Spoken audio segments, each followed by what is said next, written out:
Mes chers camarades, bien le bonjour, j'espère que ça roule, que vous nous regardiez ici même en direct sur Twitch, voire même en rediffusion sur YouTube ou en podcast, puisqu'on est absolument partout. Aujourd'hui, nouvel entretien historique dans lequel j'ai le plaisir d'accueillir Nicolas Patin. Nicolas, c'est un historien contemporanéiste, maître de conférences à l'université Bordeaux-Montaigne. Il est spécialiste de l'histoire de l'Allemagne de 1914 à 1945, du nazisme, de la Shoah, de la République de Weimar. Et si vous avez vu le titre, vous le savez, Weimar, on va en parler aujourd'hui. Parce que cette république, à part savoir qu'elle a été en place entre la chute de l'Empire allemand et l'arrivée au pouvoir des nazis, au final, on n'en sait pas forcément grand-chose. Et l'émission d'aujourd'hui, ça va nous permettre de rectifier un petit peu le tir.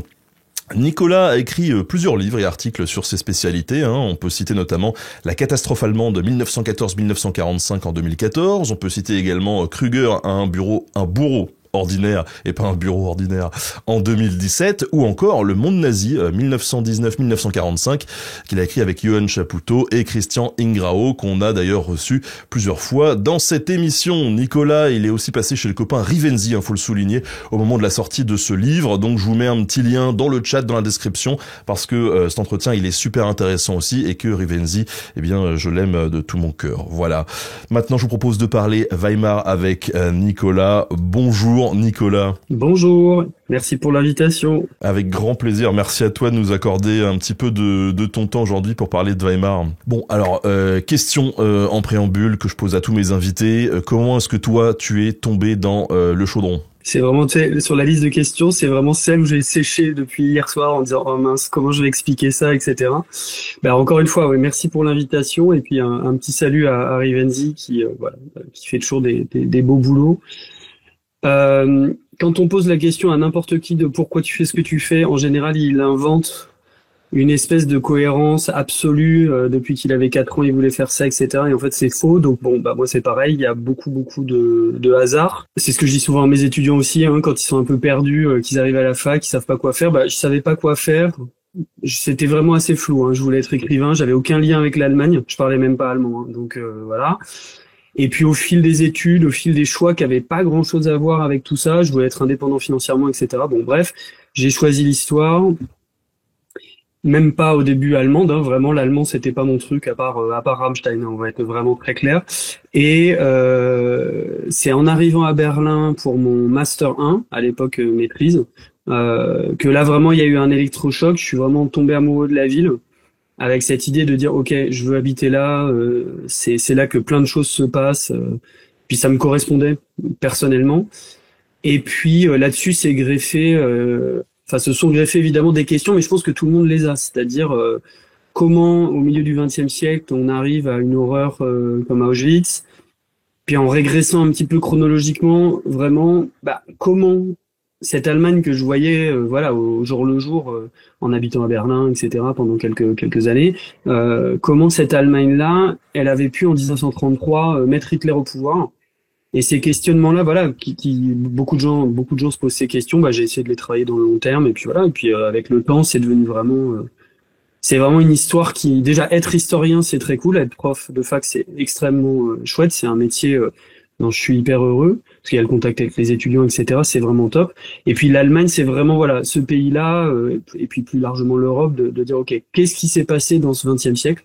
Donc voilà un peu comment j'y suis arrivé. Alors sur quel type de source tu vas pouvoir bosser pour t'intéresser à Weimar ? Alors l'histoire allemande en général, et Christian a dû en parler, la spécificité c'est que comme en 44-45, ça a été quand même énormément rasé par des bombardements, les bombardements alliés de ces années-là. On pense à la ville de Hambourg qui est rasée complètement en 43, Dresde, Berlin. Il y a beaucoup de manques, il y a beaucoup de trous en fait. Des archives, c'est souvent produit par un État, par des personnes, par des institutions. Le problème, c'est quand on bombarde un pays et que tout brûle, ça fait des trous énormes. Et donc, c'est vrai que on aurait l'impression que parce que c'est l'Allemagne, parce que c'est un pays très moderne, etc., on dispose de toutes les archives comme si ça avait été classé je rappelle qu'en langue des signes, à Allemagne, ça se dit encore casque à pointe. Donc, c'est l'image qu'on en a. Sauf qu'en fait, avec ces bombardements, il y a beaucoup de trous. Alors, sous Weimar, je dirais que si on compare avec d'autres collègues qui bossent sur telle ou telle période ou sur tel ou tel pays, on est plutôt bien lotis, hein. On a toutes les archives du Parlement, on a les archives du gouvernement, on a des choses comme ça. Mais il y a quand même des trous et on a aujourd'hui, on essaye de pousser un peu les murs, j'ai envie de dire, pour trouver des égaux-documents, des journaux intimes, des lettres. Donc il y a des nouveaux centres d'archives qui se montent. Je pense au centre d'archives d'Emmendingen sur les journaux intimes, etc. Donc on a pas mal de choses. On a en même temps, voilà, les archives d'un État moderne, de sa police, de son ministère des Finances, etc. On a les archives des partis politiques. Alors parfois il y a des trous, clairement selon les partis il y a plus ou moins des trous. On a des archives associatives.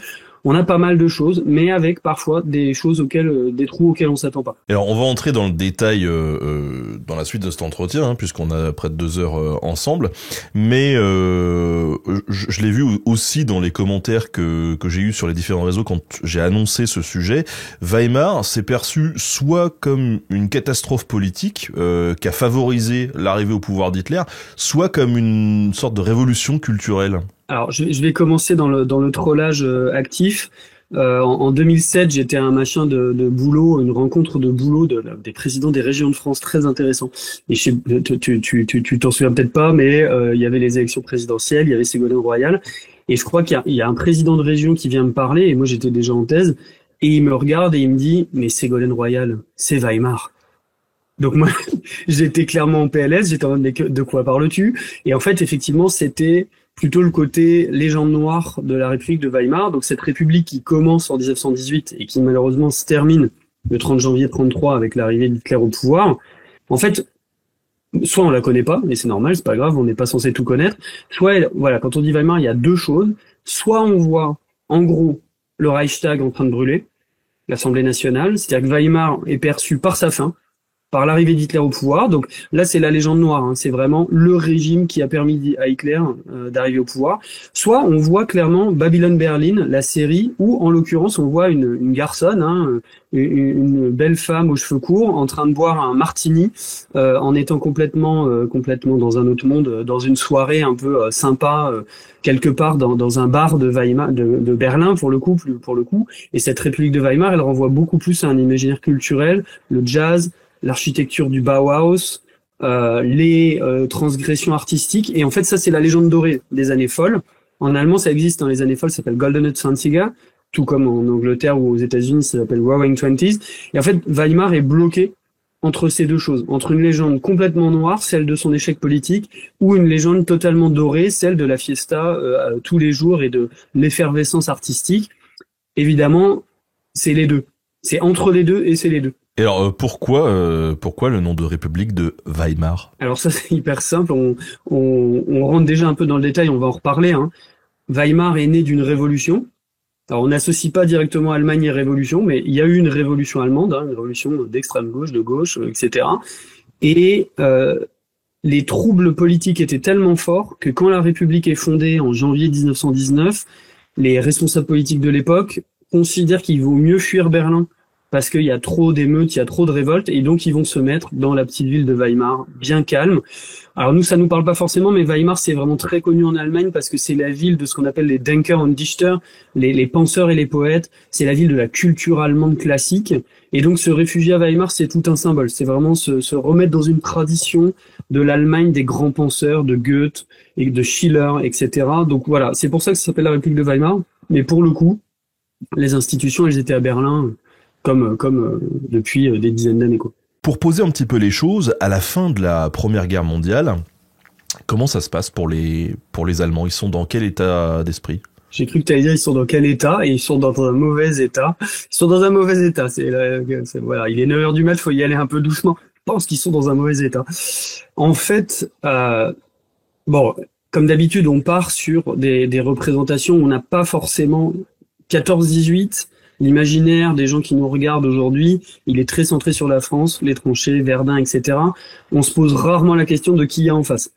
Et ce qu'il y a en face, c'est l'Empire allemand, le Kaiserreich, qui a été fondé par Bismarck en 1871. C'est 13 millions de soldats, c'est une population qui a beaucoup grossi.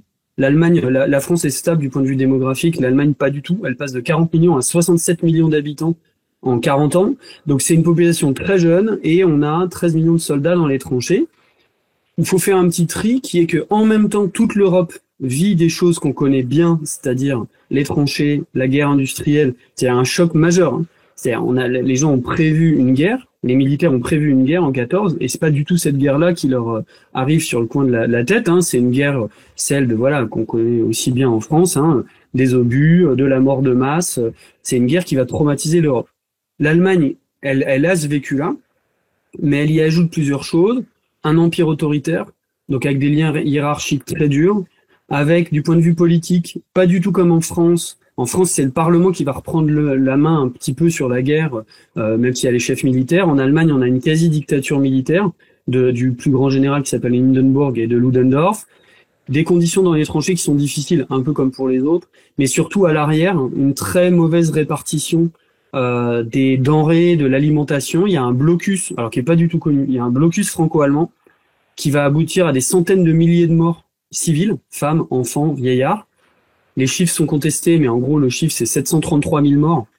En fait, c'est un peu moins, mais c'est un chiffre qui va être grossi à la fin de la guerre.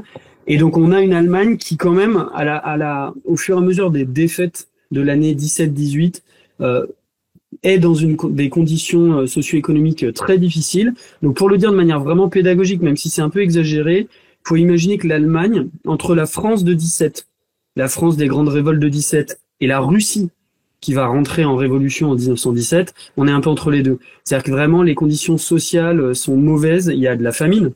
En fait, ça, on le trouve dans les sources, voilà. Et 18, ce qui va nous amener à la révolution, 18, l'Allemagne est débarrassée de la Russie sur son front Est, c'est un peu logique, hein, ils sont en vacances pour cause de léninisme, ils ont signé le traité de Brest-Litovsk en mars 18, l'Allemagne va concentrer toutes ses troupes sur l'Ouest pour enfin battre la France et l'Angleterre sur le front Ouest, et ça marche pas.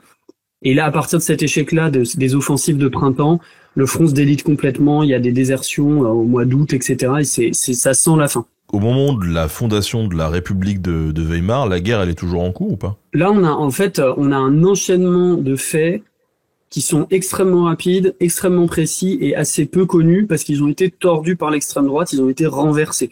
Donc je le dis très vite parce qu'il y a une manière de le faire pédagogiquement, mais c'est des faits qui sont, pour nous, les historiens, qui sont connus depuis décembre 18, mais qui ont été tellement tordus par la propagande et par les nazis par la suite, qu'aujourd'hui il y a encore du flou qui demeure. L'Allemagne, en gros, pour le dire vite, la guerre est perdue en août 18, militairement. Et ça, c'est pas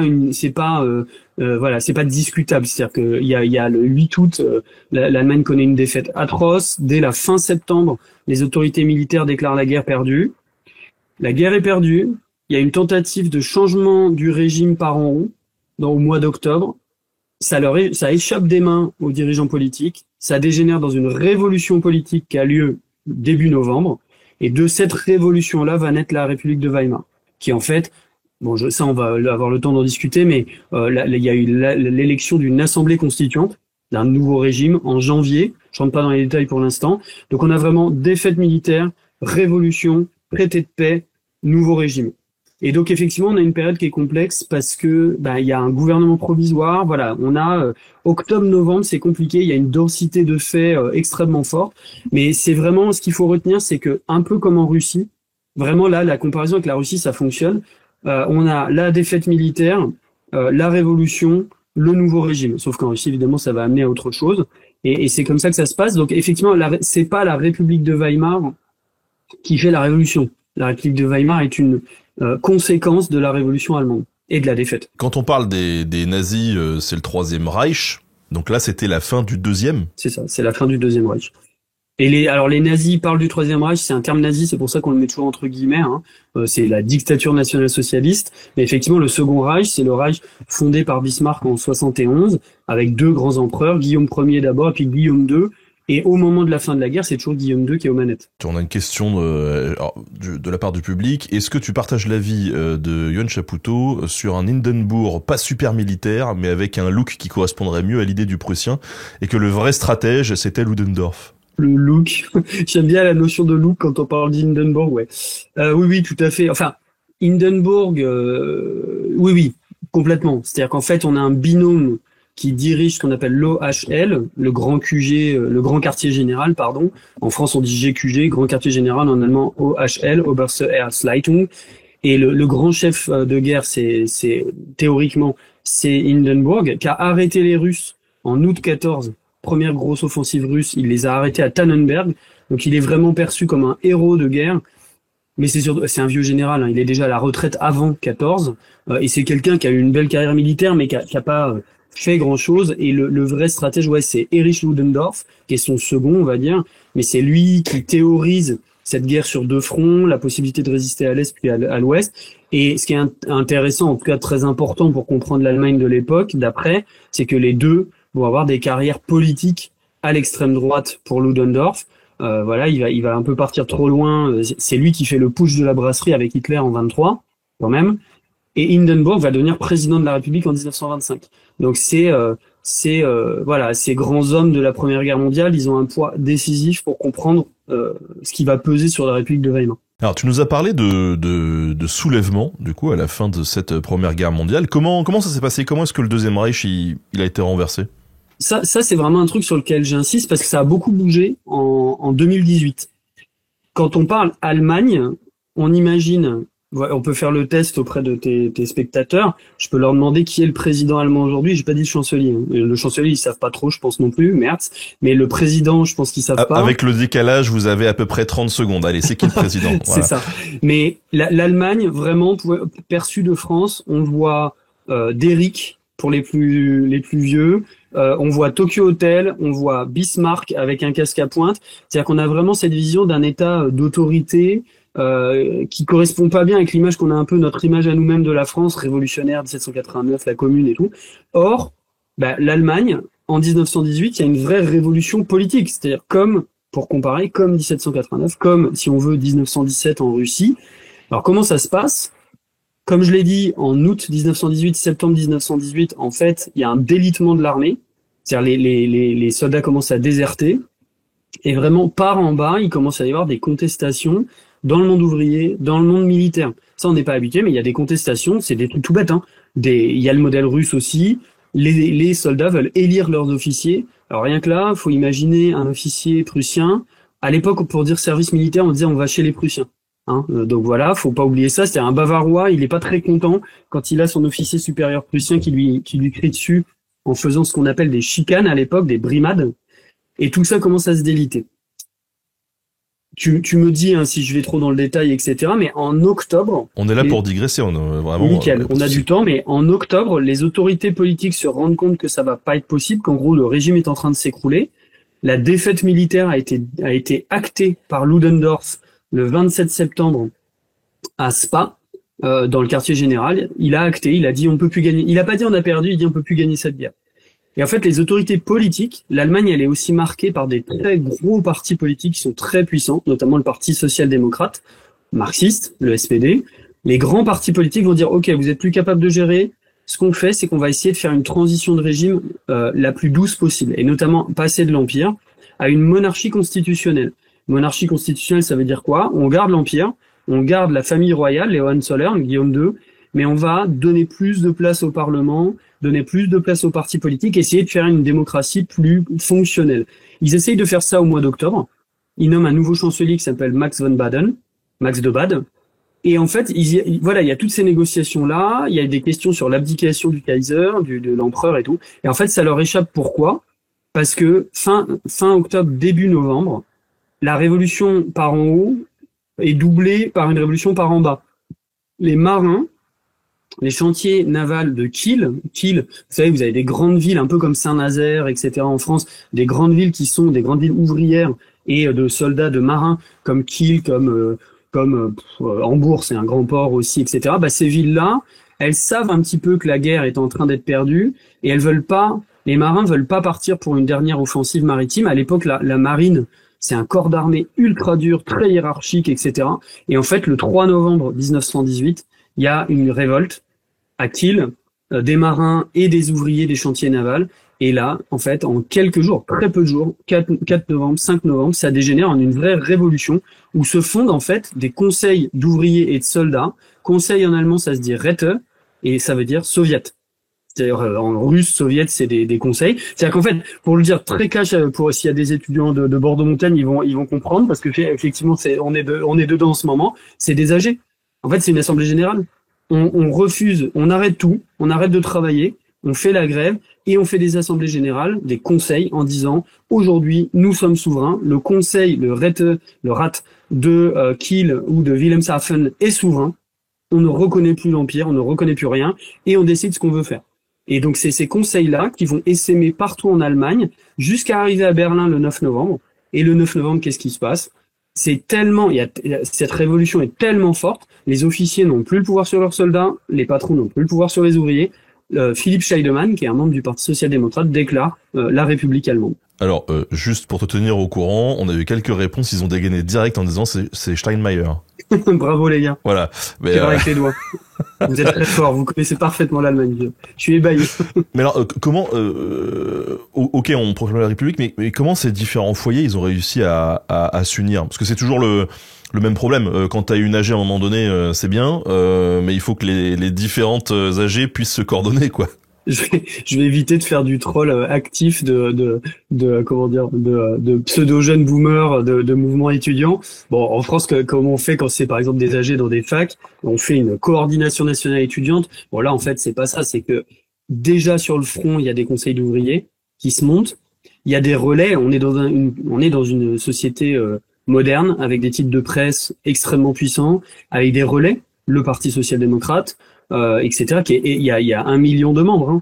Donc en fait tout ça il y a une carte où on voit les flèches dans les manuels scolaires de RDA, on voit voilà Kiel, puis poum, ça part dans toutes les grandes villes. Dans une société allemande à l'époque, et une société urbanisée avec des grands centres urbains. Donc en fait tout ça va extrêmement vite par la presse, par le télégramme, par les autorités militaires et puis par le Parti social-démocrate, mais pas que. En fait ça aide, mais c'est vraiment comme une traînée de poudre. Et effectivement, donc on a 9 novembre à Berlin et puis signature de l'armistice le 11 novembre. Donc on voit qu'entre le 3 novembre, nuit du 3 novembre, début de la contestation et 11 novembre, il y a 8 jours, c'est terminé. Ça va très vite. Et est-ce qu'il y a quand même des tentatives de contrer ce mouvement ou justement ça va tellement vite que les mecs sont submergés? Il y a évidemment des tentatives, mais alors évidemment le Kaiser Guillaume II, il veut absolument pas. Alors là, c'est vrai que c'est intéressant ta question. On pense toujours, voilà, ça se passe comme ça, mais il faut bien imaginer, qui est-ce qu'il y a en face? En Russie, il y a ce qu'on appelle face aux rouges, face aux bolcheviks, il y a les blancs, les aristocrates, l'armée du tsar, etc. Là, en face, il y a 1000 ans d'aristocratie allemande qui sont pas des rigolos. Et s'il avait fallu tirer dans le tas, tirer sur le peuple, il n'y aurait pas eu de problème. Mais le problème en l'occurrence, c'est que par exemple, Guillaume II, l'empereur, il convoque ses chefs d'armée, il leur demande est-ce que vous avez encore le contrôle sur vos troupes? Est-ce qu'il y a quelqu'un qui va me défendre? Est-ce qu'il y avait quelqu'un qui va défendre l'empereur et l'empire? Et la réponse est non. C'est-à-dire qu'en fait, il y a vraiment cette révolution, cette mutinerie, si on veut le dire en termes militaires, elle est énorme. Et donc oui, du point de vue des forces monarchistes, du point de vue de ce qui va ensuite être la contre-révolution, en fait, ces forces-là, elles vont se structurer après. Et elles vont pourrir la fondation de la République de Weimar parce qu'elles détestent cette révolution. Et donc on voit là poindre les forces qui vont aussi fonder une partie de la force nazie. Mais sur le moment, c'est tellement rapide et les forces sont tellement discréditées et la guerre a tellement pesé sur le front et sur l'arrière qu'elles sont absolument pas en mesure, ni la police, ni l'armée, de contrôler cette révolution. Du côté impérial, est-ce qu'il y a des social traîtres ou pas? Est-ce qu'il y en a qui sont en mode mais en fait c'est pas si mal ce move et qui vont juste se rallier à Weimar? Alors là, franchement, autant il y a une partie, c'est comme d'habitude, il faut penser un peu tes forces politiques comme un hémicycle, comme un camailleux. T'as la gauche allemande, t'as les catholiques allemands qui sont très puissants. Les catholiques, c'est 2 tiers de la population. T'as les libéraux. C'est très, voilà, le paysage allemand, il est structuré depuis longtemps. Hein. Tout ne s'invente pas en 18. Hein. En 1871, il y a déjà le Reichstag. Il y a les premiers partis politiques allemands qui sont fondés dès 1875. Il y a tout ça. Mais non, pour être honnête avec toi, le centre de la vie politique allemande, contraint ou forcé, il voit ce qui se passe. Il voit cette révolution. Hein. Il voit la puissance de cette révolution. La droite allemande, pour le dire vite, les monarchistes, les conservateurs, etc., ils sont en position latérale de sécurité. Je sais pas le dire en allemand, mais je me rappelle, j'ai beaucoup lu de mémoires d'hommes politiques allemands, et je me rappelle, mais vraiment, ils écrivent déjà ils pleurent, des larmes de sang, et vraiment ils voient la révolution et ils écrivent. Alors c'est de la poésie d'extrême droite, je rigole, mais c'est de la poésie conservatrice. Ils écrivent partout le drapeau rouge, les hordes sauvages de révolutionnaires détruisent tout, c'est la fin. Je pense à un autre, je crois que c'est bon, peu importe, je vais pas commencer à name dropper des gens que personne ne connaisse à part moi, mais qui écrivent, je crois que c'est Loringhoven, mais qui écrit en disant la monarchie bavaroise, parce qu'il y a le côté aussi chaque État allemand, la monarchie bavaroise s'écroule, 600 ans d'histoire, je pleure, etc. Non, on est vraiment dans du gros pathos. C'est normal. Pour eux, c'est toute la hiérarchie sociale et politique qui s'écroule sous leurs yeux. Donc c'est un traumatisme. À deux doigts d'écrire un bouquin qui s'appellerait Mémoricide. Ils le font, il y en a pas mal des mémoricides à l'époque, c'est très très chiant à lire. Alors, ok, donc on comprend que l'initiative de départ, c'était de faire bouger les choses, et puis, oupsie, en fait, on change carrément de régime, ça devient une république. À ce moment-là, que devient l'empereur et son gouvernement? Oupsie, Friedrich Ebert, premier président de la République de Weimar, ça serait vachement vendu. Au passage, ta blague sur Mémoricide, bon, j'ai toujours pour troller, hein, mon sport favori. Mémoricide et les ventes qui vont avec, hein. C'est-à-dire que sous Weimar, effectivement, cette nostalgie de l'Empire et cette détestation de Weimar, ça va me faire vendre, hein, comme de Villeneuve. Alors, sur l'empereur en lui-même, bon, c'est des points qui sont très précis. On connaît peut-être mieux l'histoire des Romanov, de la dynastie russe, hein, qui est tragique puisqu'ils finissent assassinés, etc. Pour ce qui est et c'est très important parce que on a forcément, à part les fans de la monarchie anglaise actuelle et de ce que fait Meghan Markle ou de la monarchie espagnole, etc. En France, ça fait quand même 230 ans qu'on a un peu perdu cet attrait pour que fait Marie-Antoinette. Mais c'est à l'époque, pas tous, messieurs dames. On le sait bien. À l'époque, effectivement, la fidélité politique va avec la fidélité personnelle. Et Guillaume II, alors, il avait déjà défrayé la chronique parce que c'était quand même un empereur qui multipliait les bourdes. Je pense à l'affaire du Daily Telegraph où il drop des secrets militaires. Enfin voilà, Guillaume II, c'est Guillaume II. C'est quand même le gars. Niveau de fiabilité pas énorme. Et en fait, ça va beaucoup marquer. Qu'est-ce qu'il fait? Non, il va être contraint à abdiquer. Il abdique le 9 novembre, mais contraint et forcé. Par contre, il fuit. Il fuit d'abord à Spa, puis il fuit en Pays-Bas. Et ça, en fait, ça va être vraiment vu. Il faut le remettre dans la culture de l'époque. L'empereur, c'est d'abord un chef militaire. Et en fait, ça va être vu comme un abandon de drapeau, quoi. Hein, de drapeau militaire et un abandon de drapeau tout court.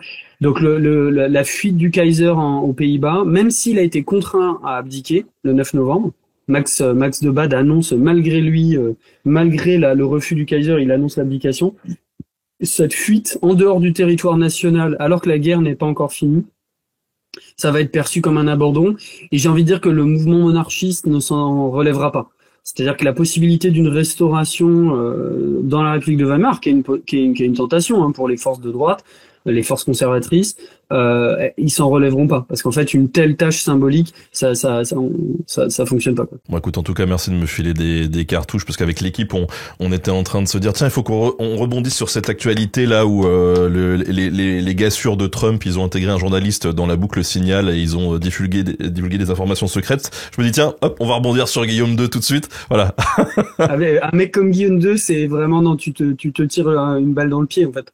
Parce que bon, il avait des qualités, bon, je les connais pas, mais enfin il en avait, mais non, il était difficile à gérer, quoi. C'était médiatiquement, c'était un empereur compliqué. Alors, mais enfin, tout ce que tu nous racontes, ça a l'air quand même assez fulgurant, incroyable. Comment ça se fait que au final, cette révolution allemande, elle soit quasiment oubliée? Bon, malgré ma magnifique crème de jour, j'ai 44 ans et ça fait 20 ans que je suis dans le game.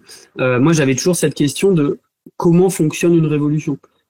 Et pour un peu terminer sur ce sujet-là, et en fait, mon intime conviction, qui est la mienne et qui n'intéresse que moi, quand on regarde 1789, 1917, etc., c'est qu'en fait, faut se rendre compte que quand le régime s'écroule, il est déjà extrêmement vermoulu. C'est-à-dire que souvent, quand on pense à une révolution, on se dit, oh là là, la puissance qu'il a fallu mettre en face d'un régime pour le faire tomber. Et en fait, la réalité, c'est que même si le Parti social-démocrate ou les mouvements radicaux étaient puissants en Allemagne, le régime était déjà à bout de souffle. Alors, c'est très vrai pour 1917. La Révolution française, je suis pas spécialiste, mais effectivement, quand on voit l'état des finances publiques en 1787, bon, voilà. Et en fait, toute l'histoire d'une révolution, c'est pas seulement à quel point il y a une force qui va aller conquérir le pouvoir. C'est à quel point le régime en place est déjà sous passe de tomber. Pour ce qui est de son oubli, en fait, déjà il y a le nazisme. C'est-à-dire qu'effectivement, les nazis vont employer les 12 ans de leur règne de 33 à 45 à effacer, traîner dans la boue cette révolution-là. Et puis, je pense qu'ensuite, il y a la division allemande, l'Allemagne de l'Est, l'Allemagne de l'Ouest. L'Allemagne de l'Est va porter au pinacle la révolution de 1918.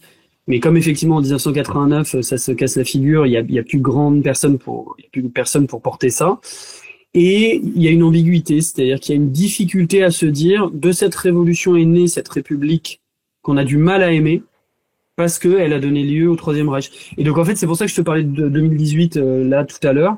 En 2018, c'est la première fois pour le centenaire que l'Allemagne s'est dit, en fait, on a une tradition révolutionnaire, en fait, on a une tradition démocratique. Et ça, je dis pas que ça a fait du bien, mais c'était intéressant, parce qu'il y a vraiment eu, on a ressorti la révolution de son oubli.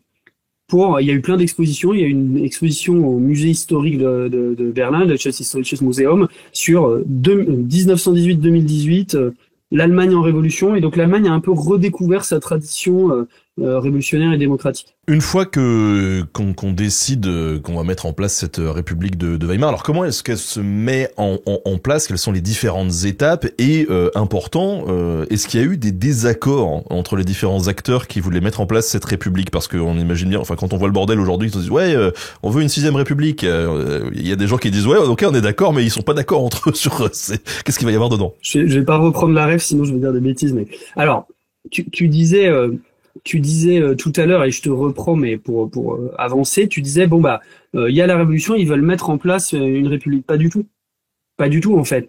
La base d'une révolution, et encore une fois, c'est important d'avoir en tête, mais tout le monde n'est pas censé être spécialiste, mais d'avoir les grands exemples de grandes révolutions en tête, parce que ça fonctionne un peu. Il n'y a pas une mécanique de la révolution, mais les mêmes questions se posent en 1789, en 1848 en France. La Commune, c'est un peu différent. En 1917, c'est-à-dire que une fois que le pouvoir qui était là est au sol, qu'est-ce qu'on fait? Et qu'est-ce qu'on fait? La tentation d'une radicalisation est toujours là. En 1917, ça donne quoi? Ça donne que t'as d'abord février avec une révolution bourgeoise, et puis ça échappe des mains, et en octobre, t'as Lénine et une révolution communiste. Bon, je le dis vite parce que c'est de la mécanique révolutionnaire, on fait de la gymnastique révolutionnaire. En 1848, t'as février 48, révolution bourgeoise, puis juin 48, révolution sociale, et ça se finit dans le sang. 1789, t'as 1789 et puis t'as 1793 derrière. Pour Weimar, je pense que c'est un peu pour penser la spécificité, la singularité de Weimar. Weimar, c'est la seule révolution qui va réussir à s'arrêter. Qu'on aime ou qu'on n'aime pas. C'est-à-dire qu'en fait, t'as des forces démocratiques qui veulent mettre en place une république, et t'as des forces révolutionnaires qui aimeraient bien avoir octobre 17. Qui aimerait bien avoir 1793, qui aimerait bien avoir une vraie révolution sociale, et au-delà de ça, une révolution soviétique, pas au sens où ils veulent Lénine et compagnie, mais une révolution basée sur vraiment la légitimité des conseils d'ouvriers et de soldats. Alors, qu'est-ce qui va se passer? Tu vas avoir un conflit, en fait, entre les gens qui gèrent au jour le jour, le gouvernement provisoire, parce qu'en fait, une fois que la République est déclarée, et que l'Empire s'écroule, et que le Kaiser abdique, il y a un gouvernement provisoire qui se met en place. À sa tête, il y a plusieurs personnes, mais il y a beaucoup le Parti social-démocrate, le SPD, parce qu'en fait, c'est eux qui sont en capacité un peu de canaliser le mouvement par en bas des conseils, tout en gardant un peu les institutions. Ces gars-là, c'est Friedrich Ebert, c'est Philippe Scheidemann, c'est plein de gens, c'est le gouvernement provisoire. Et en fait, ils sont face à simplement aller plus loin vers la gauche, et aller plus loin vers les conseils de soldats et d'ouvriers, ou stabiliser le système. Ils vont faire des choses. Il y a des droits politiques et sociaux qui sont accordés dans la minute, qui sont incroyables. La journée de 8 heures, le vote des femmes. Les Allemands votaient déjà pour ce qui est des hommes de plus de 25 ans, etc. En 5 minutes, c'est réglé. Vote des femmes, donc vote pleinement au suffrage universel. Vote des plus de 20 ans et des moins de 25 ans. Journée de 8 heures, cogestion dans les entreprises. Enfin, c'est une révolution. C'est-à-dire qu'en tout ce dont je te parle, c'est début novembre, en 10 jours, c'est acté. Mais quand il s'agit de poser la question de la forme du nouveau régime, là, ils vont proposer quelque chose. Ils vont dire, nous vous proposons une assemblée constituante. Alors ça paraît, c'est difficile. Ça veut dire quoi, assemblée constituante? Tout simplement, il n'y a plus de régime. Il n'y a plus de loi, il n'y a plus de texte qui régit la manière dont on va vivre ensemble. Les lois, les grandes répartitions dans l'État. Il propose quoi? Il vous dit, Hébert et compagnie, le gouvernement provisoire, ils disent on va faire une assemblée constituante le 19 janvier. Ça plaît à beaucoup de gens. On va avoir une république. Et cette république, on va définir sa nature par une constitution et une constituante. C'est un processus hautement démocratique. Mais, et ça, bon, on peut en reparler après, les révolutionnaires les plus radicaux, eux, ils veulent pas de ça. Ils leur disent, on l'a déjà, notre république, on l'a déjà, notre démocratie, on l'a déjà, notre révolution, c'est les conseils d'ouvriers et de soldats. Et là, je termine, c'est un peu compliqué, mais n'hésitez pas à poser des questions. Qu'est-ce qui va se passer? Bon, là, c'est dinguerie. Moi, j'avoue, en fin décembre, 16-18 décembre, il y a un congrès des conseils d'ouvriers et de soldats. Donc, si vous me suivez, en fait, il y a une sorte de grande assemblée de la révolution par en bas. Tous les conseils d'ouvriers et de soldats sur le front, à l'arrière, envoient des mandatés, envoient un représentant. Et là, cliffhanger de malade pour mes vrais révolutionnaires sûrs qui sont là. On s'attend à ce que quoi? À ce que ce congrès des conseils, ils veulent la révolution soviétique, ils veulent plus. Le monde ou rien, incroyable. Oui, je parsème mes références de rap, je commence déjà. Bon bref, ils veulent plus. C'est complètement fou et c'est l'Allemagne telle qu'elle est. Le congrès des conseils d'ouvriers, cette émanation de la révolution par en bas, vote pour la constituante. Donc tu vois le truc, je répète, s'il n'y a pas de problème, tu hésites pas aux questions. D'un côté, on a le gouvernement provisoire qui dit bon, faut canaliser cette révolution, on vous propose une constituante, et t'as les révolutionnaires sur Rosa Luxembourg, elle te dit, la grande révolutionnaire de l'époque, Lénine version allemand, elle dit, attends, une constituante, c'est la chambre d'enregistrement du capitalisme. On a déjà les soviets, on n'a pas besoin d'une constituante, et ce qui est fou, c'est qu'effectivement, ce congrès des conseils, fin décembre, ils votent pour la constituante. Et c'est ça qui va donner la République de Weimar, une république très intéressante, avec plein de lois sociales, mais qui reste une république parlementaire, voilà, très installée. Voilà comment, donc tu vois, c'est très très dense en événements, et en fait, c'est un des seuls exemples où il y aura pas, en fait, il va y avoir une tentative de révolution dans la révolution en janvier, mais qui est minoritaire, et la République arrive à s'installer dans la légitimité de cette constituante. Oui, parce que j'allais te dire que les révolutionnaires votent en fait la constituante. Est-ce que ça va pas provoquer en bas d'autres réactions qui disent oula, en fait c'était pas ce qu'on attendait. Ça provoque quoi? Ça provoque le 31 décembre. Les membres les plus à gauche de cette révolution disent non mais voilà, ils actent qu'ils ont perdu au moment du congrès des conseils entre guillemets. Ils fondent le Parti communiste d'Allemagne. 31 décembre 1918, Rosa Luxembourg, Karl Liebknecht, plein de gens que vous connaissez pas, mais qui ont, voilà, Wilhelm Pieck, qui était hyper important à l'époque. Et en fait, voyant que la situation leur échappe, que la révolution est en fait en train de, voilà, il y a moins de conseils, il y a moins de conflictualité. Le 15 janvier, il lance un appel, enfin le 5 janvier, il lance un appel à une révolution soviétique. Et en fait, il y a une répression énorme, y compris de la part du gouvernement provisoire. Donc là, c'est très très grave. C'est vraiment les sociodémocrates tirent contre en fait leurs frères. Ceux qui militaient avec eux il y a encore quelques années, contre l'aile gauche du parti, si vous voulez. Et c'est évidemment réprimé dans le sang, avec l'aide de milices paramilitaires d'extrême droite. Hein. Donc on voit que cette république, elle se fonde quand même aussi dans un crime originel, j'ai envie de dire. Et en fait, par exemple, Karl Liebknecht et Rosa Luxembourg sont assassinés à ce moment-là. Et donc il y a une répression de cette révolution dans la révolution. Mais si on veut être totalement honnête, alors que en Russie ou etc., tous les exemples que j'ai cités, cette radicalisation de la révolution, elle est quand même majeure. On voit bien qu'en Allemagne, même s'il y a, il y a par exemple en mars 19, il y a encore des contestations, il y a 1000 morts. Hein. L'armée et la police font 1000 morts dans les rangs à Munich ou à Berlin, etc. Donc c'est pas ça aussi on a oublié. C'est-à-dire que c'est une révolution qui est globalement qui se passe sans effusion de sang. Si quand même on regarde pas ces échauffourées énormes et cette répression énorme des mois de février, mars, avril 1919. Mais malgré tout, la République bourgeoise, pour le dire avec les termes de la gauche de l'époque, arrive à s'installer. Et c'est une première république allemande? Oui, c'est la première république allemande, mais quand on dit ça, on a l'impression voilà que l'Allemagne du 19e a été un long fleuve autoritaire avec Metternich pour ce qui est du Saint-Empire, puis Bismarck, etc. En l'occurrence, en 1848, l'Allemagne connaît, comme la France, la révolution du printemps des peuples. Une révolution qui est en même temps nationaliste et libérale, ce qui est un peu compliqué à expliquer, mais puis c'est pas notre sujet aujourd'hui. Et à ce moment-là, on a ce qu'on appelle le pré-parlement à Francfort, qui est quand même déjà qui pose les bases d'une Allemagne démocratique, donc il va pas arriver à se mettre d'accord sur la question nationale. de l'Autriche, de l'Allemagne, etc. Donc Weimar, oui, c'est la première république allemande, et c'est effectivement un modèle, parce que malgré son échec en 33, elle va fonctionner, elle va produire beaucoup de lois très modernes, et elle va produire un consensus politique, fragile certes, mais elle va se maintenir quand même pendant 14 ans. Alors, tu nous as dit qu'il y a eu très vite de nouvelles législations. On a eu la journée de 8 heures, le droit de vote des femmes, etc. Bon, il y a ces intentions très fortes et très rapides qui sont mises en place. Est-ce qu'on a d'autres promesses, et je parle bien de promesses, qui sont envisagées pour dire ok, on a un plan aussi sur le moyen long terme, voilà où est-ce qu'on va aller. Il y a cette phase... alors, tu vois, dans ta question, c'est on a un plan. En fait, qui est la fondation de la République de Weimar, c'est pas des gens tout seuls. Donc, c'est en gros le Parti social-démocrate, qui est puissant, plus gros parti ouvrier d'Europe à l'époque. On a les catholiques, qui ont un parti à eux qui s'appelle le Zentrum. On a les libéraux de gauche, libéraux de droite. Et tous ces gens-là sont pas tout à fait d'accord. Ils sont d'accord pour liquider la monarchie, pour arrêter la guerre. Ils sont même pas tellement d'accord pour le traité de Versailles, etc. Et du coup, en fait, tout ça va être l'objet d'un compromis. C'est pour ça que la constituante, en fait, qui est élue le 19 janvier 1919, elle va donner une majorité à ce qu'on appelle la coalition weimarienne, la coalition des partis que je viens de citer. Donc les catholiques, les ouvriers, les libéraux, pour faire vite. Et ces gens-là vont se mettre d'accord.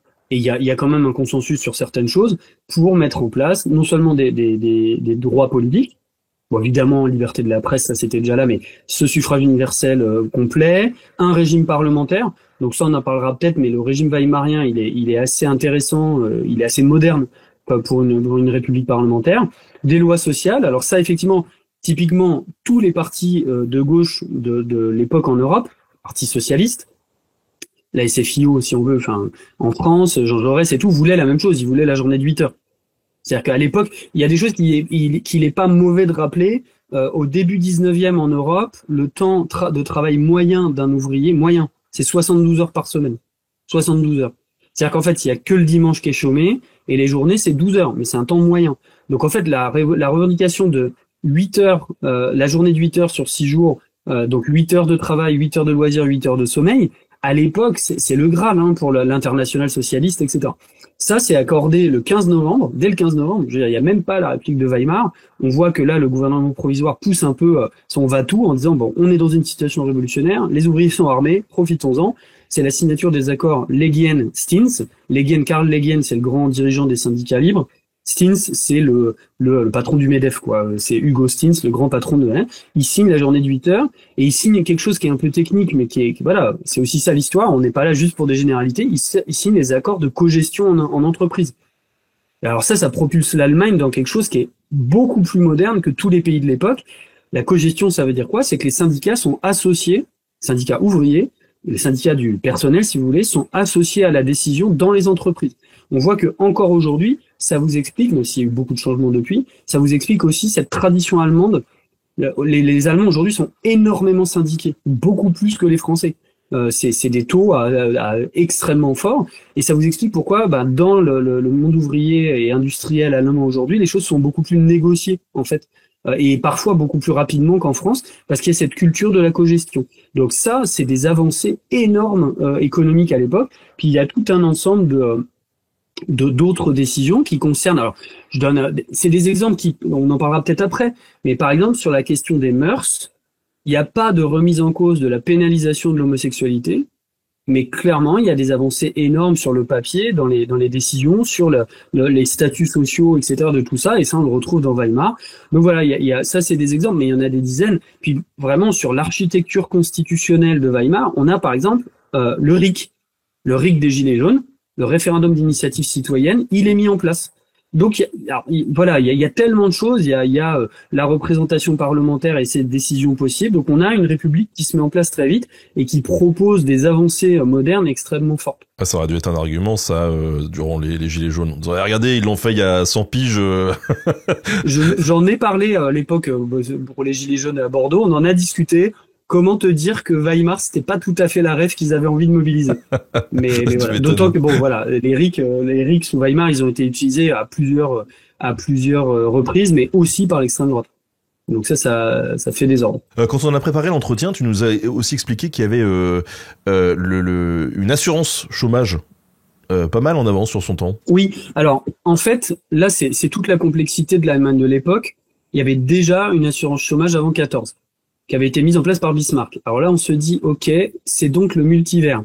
Bismarck, un aristocrate de l'Est de l'Allemagne, ultra-conservateur, qui détestait les socialistes. Il a persécuté les socialistes pendant 10 ans. C'est ce qu'on appelle les lois socialistes en 1880. Il détestait aussi les catholiques, puisqu'il était protestant et qui considérait que les catholiques étaient une 5e colonne papiste italienne, enfin oui, vaticane, etc.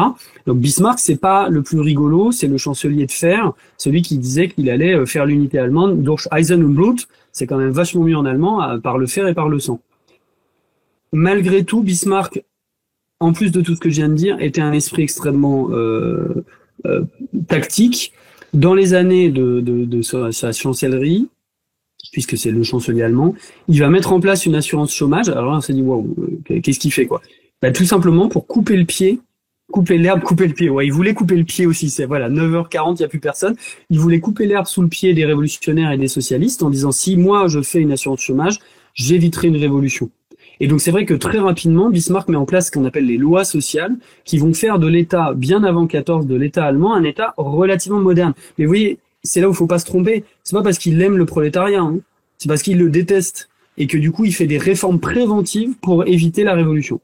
À partir de là, Weimar va débattre pendant, une fois que la République de Weimar est mise en place, ils mettent en place beaucoup de débats sur ces questions-là, notamment sur le niveau de rémunération, les accidents, les assurances du travail, les assurances des accidents du travail. Et cette loi, elle est promulguée, vous voyez, ça prend du temps. La démocratie parlementaire, elle est promulguée en 1927.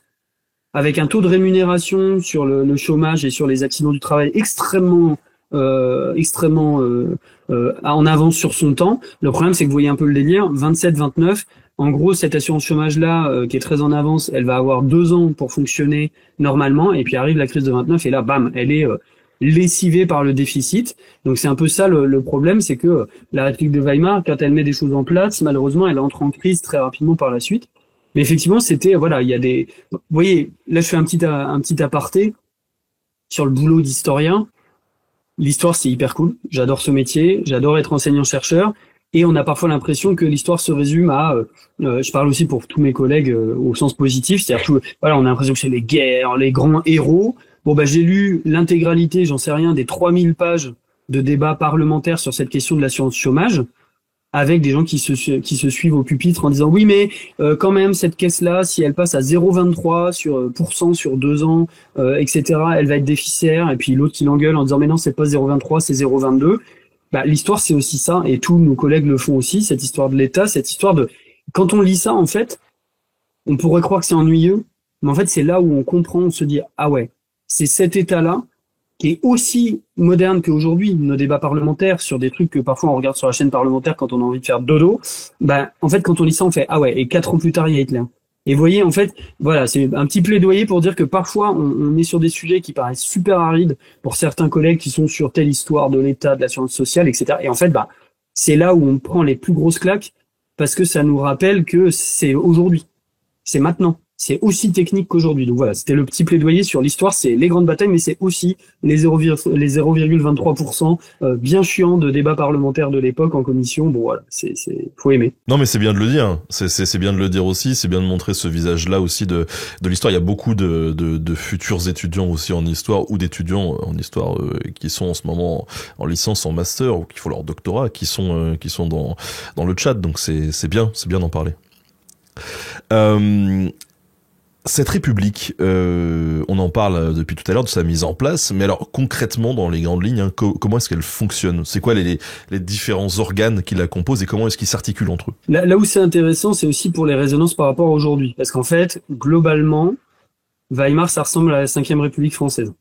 Pourquoi globalement? Parce qu'en fait, comparé à un régime parlementaire intégral comme l'Allemagne d'aujourd'hui, qui fait que vous connaissez pas du coup le président, hein, puisqu'en fait le chancelier est élu par le Bundestag. D'accord. Comparé au système anglais, qui, malgré la monarchie, la Chambre des Lords, etc., est un régime qui fonctionne beaucoup sur la puissance de la Chambre des communs, de House of Commons. L'Allemagne de l'époque, elle a cette ambiguïté que nous, on connaît très bien aujourd'hui, qui est l'ambiguïté d'une double souveraineté populaire à la tête de l'État, pour le dire très cash, un parlement puissant, un président puissant. Et des difficultés à savoir qui dirige et des frictions entre ce président et l'Assemblée. Donc le système allemand, il fonctionne comme ça, je vais détailler, mais en rajoutant un tout petit truc qui est que comme l'Allemagne est fédérale, il faut évidemment aussi prendre en compte l'émanation des Länder, qui à l'époque sont des pays, des États, pardon, pas des pays, mais des États à proprement parler. La Bavière, c'était un État indépendant, et donc tous ces États-là, un peu, alors là, si on veut être très pédago, comme les États-Unis d'aujourd'hui, il faut imaginer que quand vous voyez des séries avec les fédéraux qui se pointent et qu'on voit que dans l'Alabama et le Missouri, ils s'en tapent les fesses par terre parce que l'État fédéral, c'est loin, c'est Washington, bah, pensez à l'Allemagne comme ça. Il y a d'abord Munich, il y a d'abord la Bavière, le Bade-Württemberg, l'État de Hesse, l'État de Saar, etc. Et ensuite, le Berlin, c'est loin. Donc, il faut mettre tout ça dans un panier à salade, enfin, pas au sens policier. Et donc, faut tout mélanger. Et en fait, dans cette époque-là, il y a en même temps, faut comprendre comment elle est née, cette constitution. Il y a en même temps un mouvement extrêmement puissant pour un régime beaucoup plus démocratique, beaucoup plus parlementaire, mais il y a les forces conservatrices qui sont là, la peur de la révolution, qui vont avoir une interprétation plus conservatrice, plus autoritaire. Et en fait, c'est de l'horlogerie suisse, tout est dans l'équilibre. Et d'un côté, vous avez un Max Weber, le grand sociologue, ou Theodor Heuss, le rédacteur de la Constitution et autres, qui vont essayer de mettre un principe d'autorité, un principe de stabilité dans tout ça, et de l'autre côté, les forces progressistes qui vont essayer de mettre si vous voulez, de tirer les conclusions de la révolution. Ça vous donne quoi? Je rentre pas sur les questions régionales, etc., mais ça vous donne un parlement qui est élu au suffrage universel direct et qui a beaucoup de pouvoir. C'est lui qui, théoriquement, c'est un peu comme pour nous, c'est de la majorité issue de ce Parlement que doit être nommé le chancelier, d'accord? Et en même temps, on a un président de la République qui est lui aussi élu au suffrage universel direct. Et le problème, ça va être ça. C'est comme aujourd'hui, c'est-à-dire que quand vous avez un Friedrich Ebert qui est socialiste, qui dirige avec une coalition weimarienne, ça se passe bien. Quand le président de la République est élu en 1925, c'est Hindenburg, qui est anti-républicain, qui déteste les partis politiques et qui considère que le peuple allemand, il aime bien quand c'est le peuple national, il l'aime un peu moins bien quand c'est le peuple qui vote, et que de l'autre côté, vous avez un Reichstag, un parlement très faible, ça donne des problèmes, des crises de régime en permanence. Donc sous Weimar, régime qui dure 14 ans, vous avez 20 gouvernements. Ah oui. Oui, voilà. Alors à l'époque, en France, Troisième République, sur l'entre-deux-guerres, vous avez 42 gouvernements. Donc l'instabilité parlementaire et gouvernementale, c'est pas si grave. Mais Weimar va avoir ce problème-là. Et je rajoute que, bon voilà, j'en ai parlé, le RIC, vous avez une dernière chose qui est moins connue et moins importante, mais quand même, vous avez un référendum d'initiative citoyenne. Je rentre pas dans le détail parce que c'est hyper compliqué, mais si 50% du corps électoral se mobilise pour faire passer une loi et que plus de alors 10% du corps électoral se mobilise et qu'ensuite 50% des votants votent pour cette loi, le Reichstag est obligé de la ratifier. C'est plus compliqué que ça, mais je rentre pas dans le détail.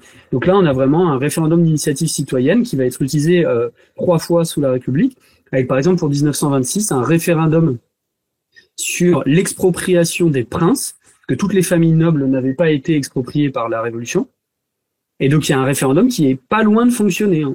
Vous avez des millions de personnes qui proposent cette loi-là pour exproprier les princes. C'est un peu, bon, pour mes modernistes sûrs qui aiment bien la Révolution française, c'est un peu la vente des biens nationaux, voilà, bon, c'est ça, quoi. Et ça, voilà, c'est très intéressant. Mais ce qu'il faut retenir sur Weimar, c'est cette ambiguïté entre une figure d'autorité qu'est le président de la République et une figure de la démocratie et du parlementarisme qui est le Parlement, et les conflits entre les deux. Johan, copain Chapoutot, le dit souvent, hein. En fait, notre constitution à nous de la Ve République, elle vient de ça. Elle vient aussi d'une imitation de Weimar et des problèmes que ça représente, puisque je termine là-dessus, il y a le 49.3. Il y a le 48.2 qui permet au président de court-circuiter le Parlement s'il considère que le Parlement devient inefficace. Quand vous avez Friedrich Ebert, ça pose pas trop de problèmes. Quand c'est Hindenburg, c'est le ferment de la destruction de l'ordre parlementaire. Et c'est ce qui va se passer. Hindenburg va recourir au décret-loi, il va contourner le Parlement pour mettre en place une république présidentielle, république autoritaire. Bon, ce que je retiens en tout cas, c'est que en France, en ce moment, on se marre avec plein de guillemets bien sur les changements successifs de gouvernement. C'est pas nouveau, que ce soit en France ou en Allemagne. On voit que ça, alors pour être un peu cash, parce que c'est des choses qu'on n'entend pas beaucoup, et ça nous renvoie plus à l'histoire politique française. Là, ce qui va pas, c'est que la Constitution, par rapport au changement de gouvernement, on est dans une Constitution qui permet en fait la dissolution et le changement de gouvernement. Mais notre culture politique n'y est pas adaptée. Il faut se rappeler de la Troisième République. Hein.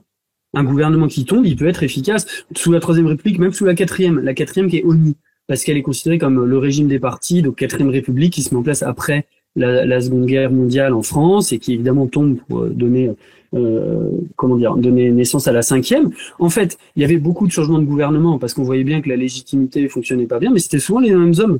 Donc en fait, il y avait une continuité d'action gouvernementale. Donc alors pour être un peu cash, là je donne mon avis et je le donne pas sur la France parce que je suis pas spécialiste. On a une espèce en France, ces 30 dernières années voire plus, la Cinquième République, ça n'engage que moi, nous a donné une culture autoritaire.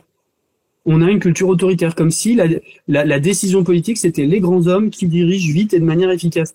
Alors qu'en fait, même quand on voit toute la presse qui se positionne sur les débats parlementaires, en disant c'est la chienlit, c'est pas fonctionnel, c'est fait pour les gars. Et là, j'en parle souvent à mes étudiants, la démocratie, c'est le conflit entre des gens pas d'accord pour se mettre d'accord. Et en fait, si on considère que se mettre d'accord, c'est y en a un qui décide pour que tous les autres se taisent, pour que ça aille vite, on est mal barré. Parce qu'en fait, tout simplement, la délibération, s'engueuler, c'est bon. Alors, on retournerait 100 ans en arrière. Franchement, là, je m'avance un peu. Hein. Les collègues me contrediront s'ils ont envie. J'imagine mal les gens qui ont fondé notre régime à nous, hein, la Gambetta, Jaurès, Clémenceau, de toute tradition politique. Hein. Si on leur avait dit non, faut pas trop s'engueuler, etc. Enfin, quand même. C'est quand même Gambetta et Clémenceau qui nous laissent les plus grands débats parlementaires en 1885, etc. Enfin voilà, la démocratie, c'est la délibération conflictuelle jusqu'à se mettre d'accord. En l'occurrence, en France, on a cette culture autoritaire-là.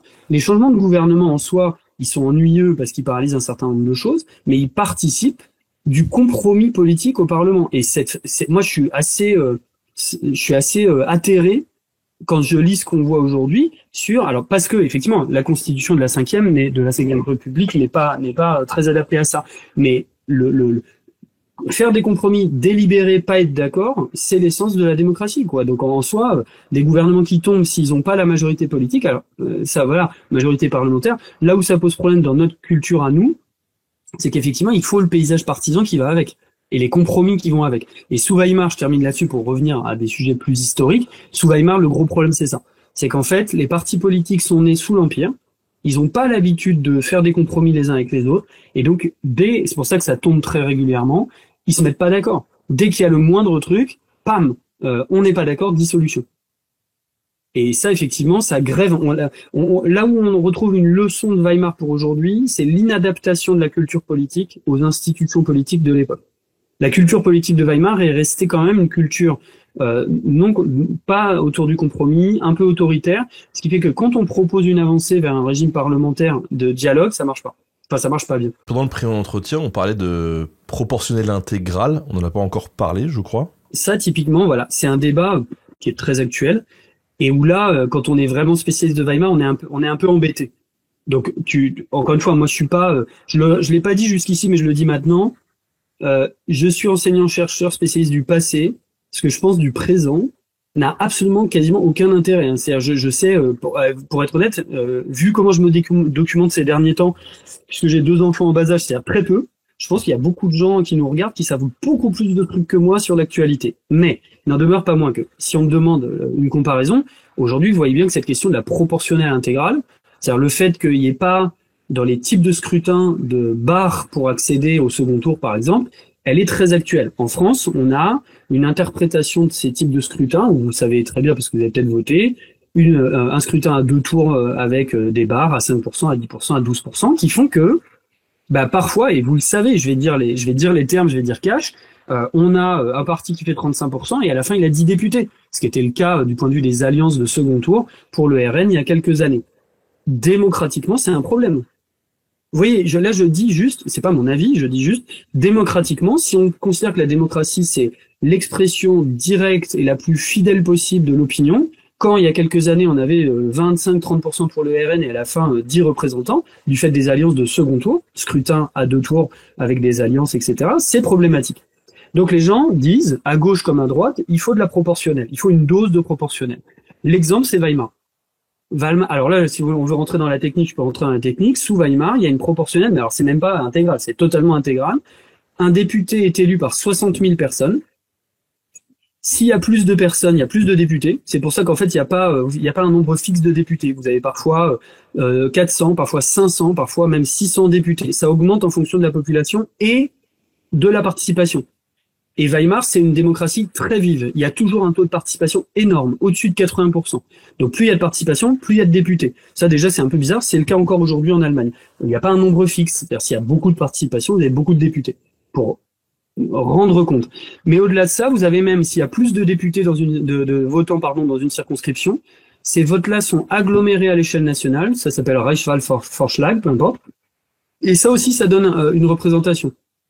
Oui, vous voyez, c'est hyper compliqué, mais en gros, vous avez vos députés dans votre circonscription, et à l'échelle nationale, il y a une liste en plus pour agglomérer les votes qui restent. Plus de 60 000. Et ça donne d'autres sièges de députés. Ça vous donne quoi? Ça vous donne une représentation intégrale. Jusqu'ici, tout va bien, comme on disait en 1995 pour ceux qui ont la ref. Bon, c'est pas grave. Et qu'est-ce qui va se passer? Le problème, c'est qu'en fait, au début de la République, quand il y a un consensus commun, ça va donner une majorité à la majorité weimarienne, à ces partis politiques qui sont pro-républicains. Dès 1920, déjà, cette coalition weimarienne, elle devient minoritaire. Et surtout, en fait, il faut toujours vous poser la question, je vous fais une sorte de... Si vous voulez devenir homme politique et dictateur, suivez mes conseils. Mais en fait, il faut toujours... On a fait une vidéo comme ça sur YouTube. Alors, je vous donne mes bons plans pour diriger un pays. En fait, il faut toujours se poser la question de comment les institutions reflètent une culture politique. Et la culture politique de l'époque sous Weimar, malheureusement, c'est une culture extrêmement clivée. 2 tiers de protestants, 1 tiers de catholiques. Un mouvement ouvrier très opposé à la bourgeoisie, des aristocrates à l'Est, des particularismes régionaux. Ça, on l'oublie en France, parce qu'en France, on est très jacobin, c'est Paris et rien, hein, voilà, bon, super. Mais à l'époque, vous avez un parti de Hambourg. Vous avez un parti des Guelfs du nord de l'Allemagne. Vous avez un parti bavarois, etc. Et donc, je pense que vous commencez vaguement à vous endormir, donc voilà, je fais un test. Imaginez une proportionnelle intégrale là-dessus, ça fait quoi? Ça fait, par exemple, en 1928, 32 partis politiques. 32 partis politiques. Et à la fin, 13 groupes parlementaires. Et là, alors là, on peut troller gentiment. Donc vous le faites de la gauche à la droite. Vous avez le Parti communiste, KPD. Vous avez l'USPD, le Parti social-démocrate indépendant. Ils sont 3, mais c'est pas grave. Vous avez le Parti social-démocrate. Ça va être long, hein, mais comme ça, vous avez l'impression de l'éparpillement, etc. Vous avez les libéraux de gauche. Ils sont 8. Vous avez le Zentrum catholique, le Parti catholique de Bavière, les libéraux de droite, les conservateurs de Tartampion, le parti antisémite machin truc, les nazis, etc., etc. Et vous avez Sonstige Parteien, autres, avec tout ce que vous voulez. Un élu, qui représente tel gars à Brême, etc. Et donc en fait, vous avez compris, ça va affaiblir ça va, pour être très clair, c'est une très bonne nouvelle pour la démocratie directe, si on veut dire. C'est une très mauvaise nouvelle pour la démocratie parlementaire. Parce que le Parlement, lui, il a besoin de partis clairs pour négocier, de grandes majorités, etc. Et donc, effectivement, cette proportionnelle, elle va se retourner contre la République de Weimar. Alors, depuis tout à l'heure, on parle de politique, mais Weimar, c'est pas seulement une révolution politique. Ça, c'est la deuxième partie. Ça tombe bien, 10h07, paf, on est pile dans les starts. Et on est bon, hein. C'est toi qui es bon, hein. Moi, je bavasse et si tu m'arrêtes pas, on est jusqu'à 13h, mais alors là, j'ai envie de dire, c'est le moment, tu sais, où il faudrait que je fasse comme ça et que je mette un costard à paillettes, ce serait horrible, infernal, ça me va pas du tout autant. Donc là, on a un peu parlé, voilà, de cette fondation de Weimar politique, les avancées, les ambiguïtés. Vous voyez que pour l'instant, ça n'explique pas l'arrivée des nazis au pouvoir, hein. On a une république qui est en même temps très puissante dans ce qu'elle apporte, mais avec des fragilités, etc., comme tout régime politique. Changeons de sujet, non pas que la culture soit complètement détachée de la politique, mais c'est vrai que on va passer de l'autre côté Weimar doré. Et là, donc, voilà, des exemples, vous en avez peut-être, j'essaye, je fais une liste. Peut-être, ça va être Liza Minnelli dans le film Cabaret en 1972. Donc voilà, je vais pas le chanter encore que je peux, mais voilà, quoi. Welcome and bienvenue, welcome. Bon, voilà. Le côté déglingue absolu. Alors, évidemment, je vais faire mon boomer. Moi, je me rappelle, c'est quand Lady Gaga avait mis sa robe en viande. Là, vous vous souvenez peut-être, vous aviez 3 ans et demi, bon, bref. Les gens étaient là, oh là là, elle est trop transgressive, incroyable, quel déglingo, etc. Et moi, j'étais en mode, ouais, no shit. En fait, sous Weimar, elle aurait été limite conservatrice. Ouais, limite, c'était boring, quoi. Tu vois, ah ouais, bon, robe en viande, très bien. Et donc, il y a cette série allemande Babylon Berlin où on voit tout ça. Alors, c'est une caricature, mais c'est les fêtes jusqu'à la fin de la nuit, la drogue partout, l'alcool partout, les relations homosexuelles, les femmes qui peuvent enfin assumer autre chose, se couper les cheveux courts, la garçonne, en allemand on dit Bubikopf. Et donc, on a cette image de Weimar avec aussi tout le reste, on va en parler. La musique, le jazz, la musique atonale, le cinéma, c'est quand même ça. Je veux dire, les années 20, malgré tout, même si on connaît pas, et encore une fois, c'est pas grave, on voit quand même vaguement Metropolis, Nosferatu, tous ces grands films qui débarquent, etc. Et à l'époque, enfin, faut imaginer techniquement ce que ça veut dire. Le cœur du cinéma mondial à l'époque, c'est pas, c'est Hollywood bien sûr, mais c'est l'UFA, c'est Weimar, c'est Berlin, c'est etc. C'est la République de Weimar. Si vous aimez les arts visuels, c'est la peinture, la nouvelle objectivité, Max Beckmann, Otto Dix, Georges Gross, tous les éléments de l'architecture, le Bauhaus.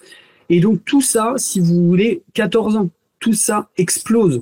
Des expos, des concerts, le sport spectacle, voilà. En gros, vraiment, il faut imaginer à l'époque, le Great Gatsby, c'est les années folles. Gatsby le Magnifique aux États-Unis, New York. Paris, la déglingue à l'absinthe avec Josephine Baker, les grands auteurs, Hemingway, etc. Et Berlin, la fête tout le temps.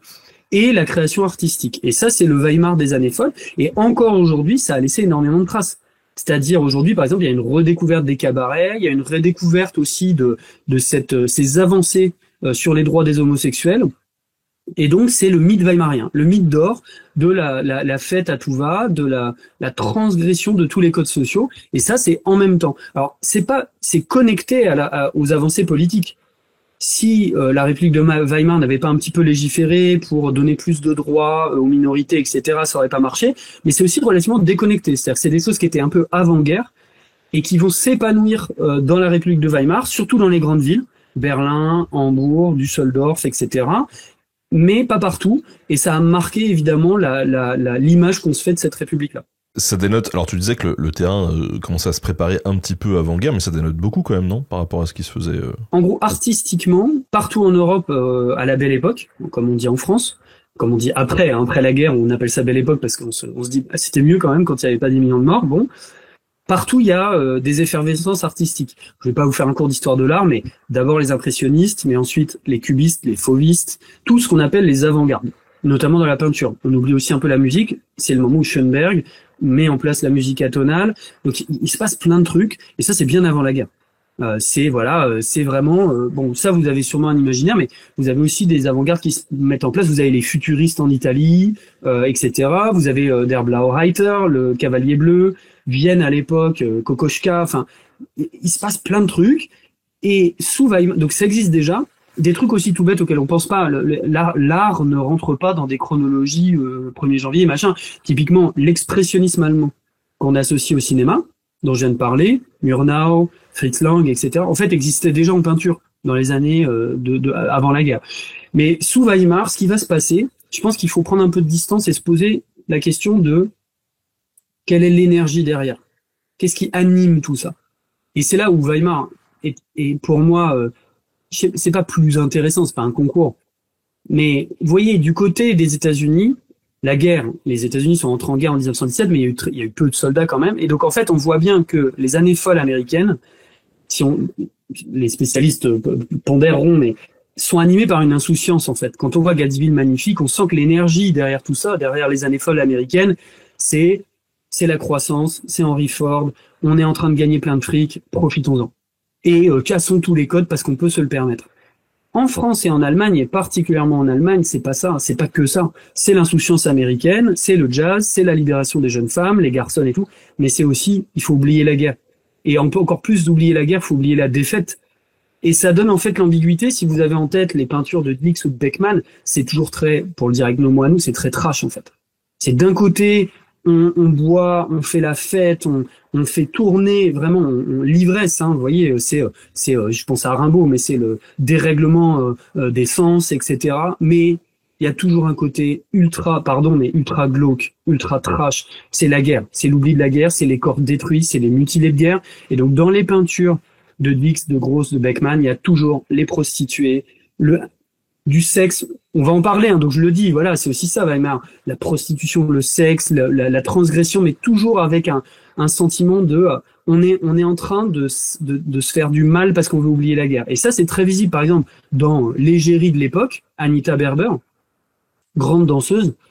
Je l'adore parce que vraiment, aujourd'hui, quand on dit ouais, trop trash ce qu'il a fait, etc. Bon, Anita Berber, elle est bisexuelle. En fait, elle est lesbienne, mais elle est obligée de sortir avec des gars parce que c'est quand même une époque conservatrice.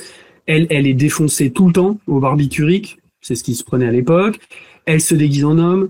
Elle fait des spectacles où elle danse toute nue. Les spectacles qu'elle fait, les titres, ça s'appelle Cocaïne.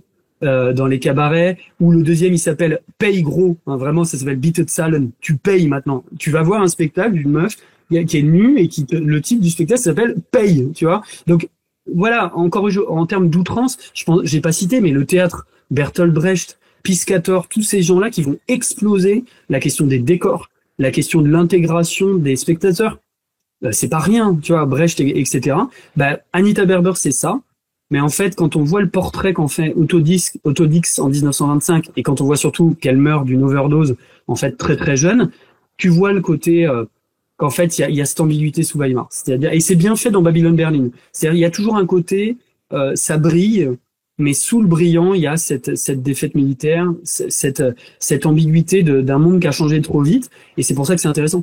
C'est que en fait, il y a vraiment, voilà, la peinture, la musique, il y a cette insouciance, mais elle est aussi un oubli.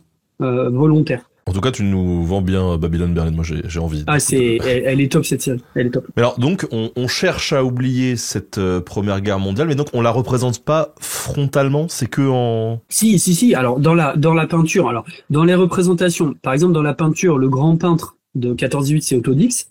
C'est un ancien combattant. Ce qui est compliqué dans l'histoire culturelle, c'est qu'en fait, comme on ne partage pas cette culture weimarienne, on est dans l'incapacité de comprendre le choc. Je vais passer par un exemple. Je considère qu'à mesure que le temps passe, j'ai le droit de troller encore plus. Tu m'arrêtes, tu me dis non. Je te donne un exemple tout bête. Kendrick Lamar au Super Bowl. Quand on le regardera dans 100 ans, si on comprend pas ce qu'est une diss track, si on comprend pas qui est Drake, si on comprend pas Trump, si on comprend pas tout ça, on peut pas réinsérer le Super Bowl de Kendrick Lamar dans ce qu'il a voulu dire au moment où il est fait. Tu vois, ben, Weimar, c'est exactement pareil. Autodix, quand on voit aujourd'hui une peinture où tu vois des mutilés, où tu vois les boyaux des soldats dans les tranchées, bah évidemment qu'on aime bien Autodix parce qu'en fait, il nous parle de nous. Il nous parle d'une culture pacifiste où la guerre c'est pas bien et où 14-18, c'est comme Barbus, le feu.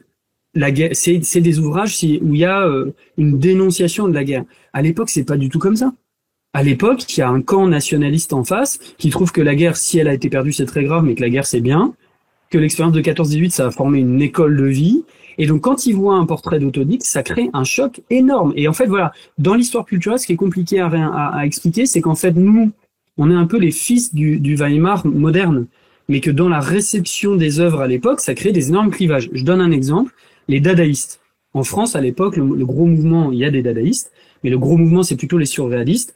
Et en Allemagne, les dadaïstes sont puissants. Il y a un type qui s'appelle Johannes Bader. Je l'adore. Sbelard international. Le gars, il débarque au Reichstag. Il jette des tracts dans la tronche des gens en disant « Je suis le président officiel de l'univers ». Et c'est écrit comme ça. Il dit « Voilà, appelez-moi président de l'univers ».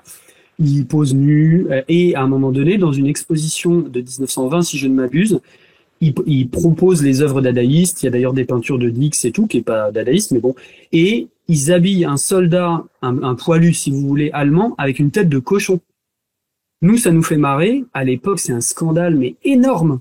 Représenter un soldat allemand de 14 avec une tête de cochon, c'est pas possible. Et donc, en fait, c'est un des éléments sur lequel on peut insister, si je veux vraiment dire le cœur, au-delà de ce qu'on décrit de la culture weimarienne. Parfois, on se trompe sur elle. C'est-à-dire qu'on a l'impression qu'elle n'était que ce que je viens de dire. Que le bazar, la fête, etc. Et que les gens étaient contents avec ça. En fait, il faut bien se rendre compte, parce que ça explique aussi la victoire nazie, c'était une culture conflictuelle. C'est-à-dire qu'à chaque fois que quelqu'un faisait ça, à chaque fois qu'il y avait une Anita Berber pour danser nue, il y avait un type à Munich, que c'est aussi biographique, hein, il y avait un type à Munich qui disait « Cette république, c'est vraiment la décadence absolue, je la déteste ». Et donc cette culture, elle crée du clivage, voilà, entre des modernes et des anti-modernes, entre des conservateurs. Et c'est valable pour tout. C'est valable pour la musique, c'est valable pour l'architecture. Je termine là-dessus, mais le Bauhaus, vous connaissez peut-être. En gros, à cette époque-là, en imitant aussi ce qui se fait aux États-Unis, Chicago, etc., il y a une école du Bauhaus. Bauhaus, ça veut dire construction de maison. House, la maison, Bau, bon, bref. Et vous avez des gens comme Walter Gropius, Mies van der Rohe, qui vont créer une architecture, mais qui est ultra moderne pour l'époque, et aussi du design, etc., etc. Et cette architecture-là, nous aujourd'hui, on en est les enfants. Waouh, génial, il y a du verre, il y a de l'acier, il y a de la portance et tout. Sauf qu'à l'époque, ça crée tellement de réactions qu'il y a un courant traditionnaliste d'architecture à toit pointu. Hein, ça c'est la vraie Allemagne, l'Allemagne traditionnelle, l'Allemagne des maisons à toit pointu, pas de toit plat, on veut pas de grands ensembles, on veut pas d'immeubles, et vous avez des guerres énormes entre architectes et entre constructeurs pour dire non, la vraie Allemagne, c'est l'Allemagne des toits pointus et pas celle des toits plats. Pareil pour le jazz, hein, le jazz c'est un truc d'américain, on n'en veut pas, etc., etc. Donc vous voyez, il y a toujours cette dialectique entre culture moderne et réaction à cette culture. Petite pensée émue pour Philippe Catherine, pas en bleu. Exactement. C'est ça. Alors tu nous disais que effectivement, au-delà de l'aspect artistique, il y avait cette révolution sexuelle aussi. Est-ce qu'on peut en parler un petit peu? Alors sur cette affaire de la libération sexuelle, bon, il y a 20 ans, on n'en parlait pas du tout. Donc vous voyez, là c'est un point important aussi du point de vue de la méthode. On dit toujours le passé éclaire le présent. Moi j'inverse toujours en disant non, c'est le présent qui éclaire le passé. C'est-à-dire c'est nos considérations actuelles, très contemporaines, qui vont nous inviter à poser des questions sur le passé qu'on se posait pas ou qu'on se posait plus. Donc je donne un exemple. Bon là, je pense que tout le monde comprend tout ça puisque c'est très actuel. Ces dernières années, il y a énormément de revendications des minorités LGBTQ et plus, des milieux homosexuels, la question des transidentités, du gender fluide, de tout ce que vous voulez. Vous connaissez ça. Non seulement sur l'orientation sexuelle, bisexuel, pansexuel, etc., mais sur ce qu'on appelle aujourd'hui l'identité de genre.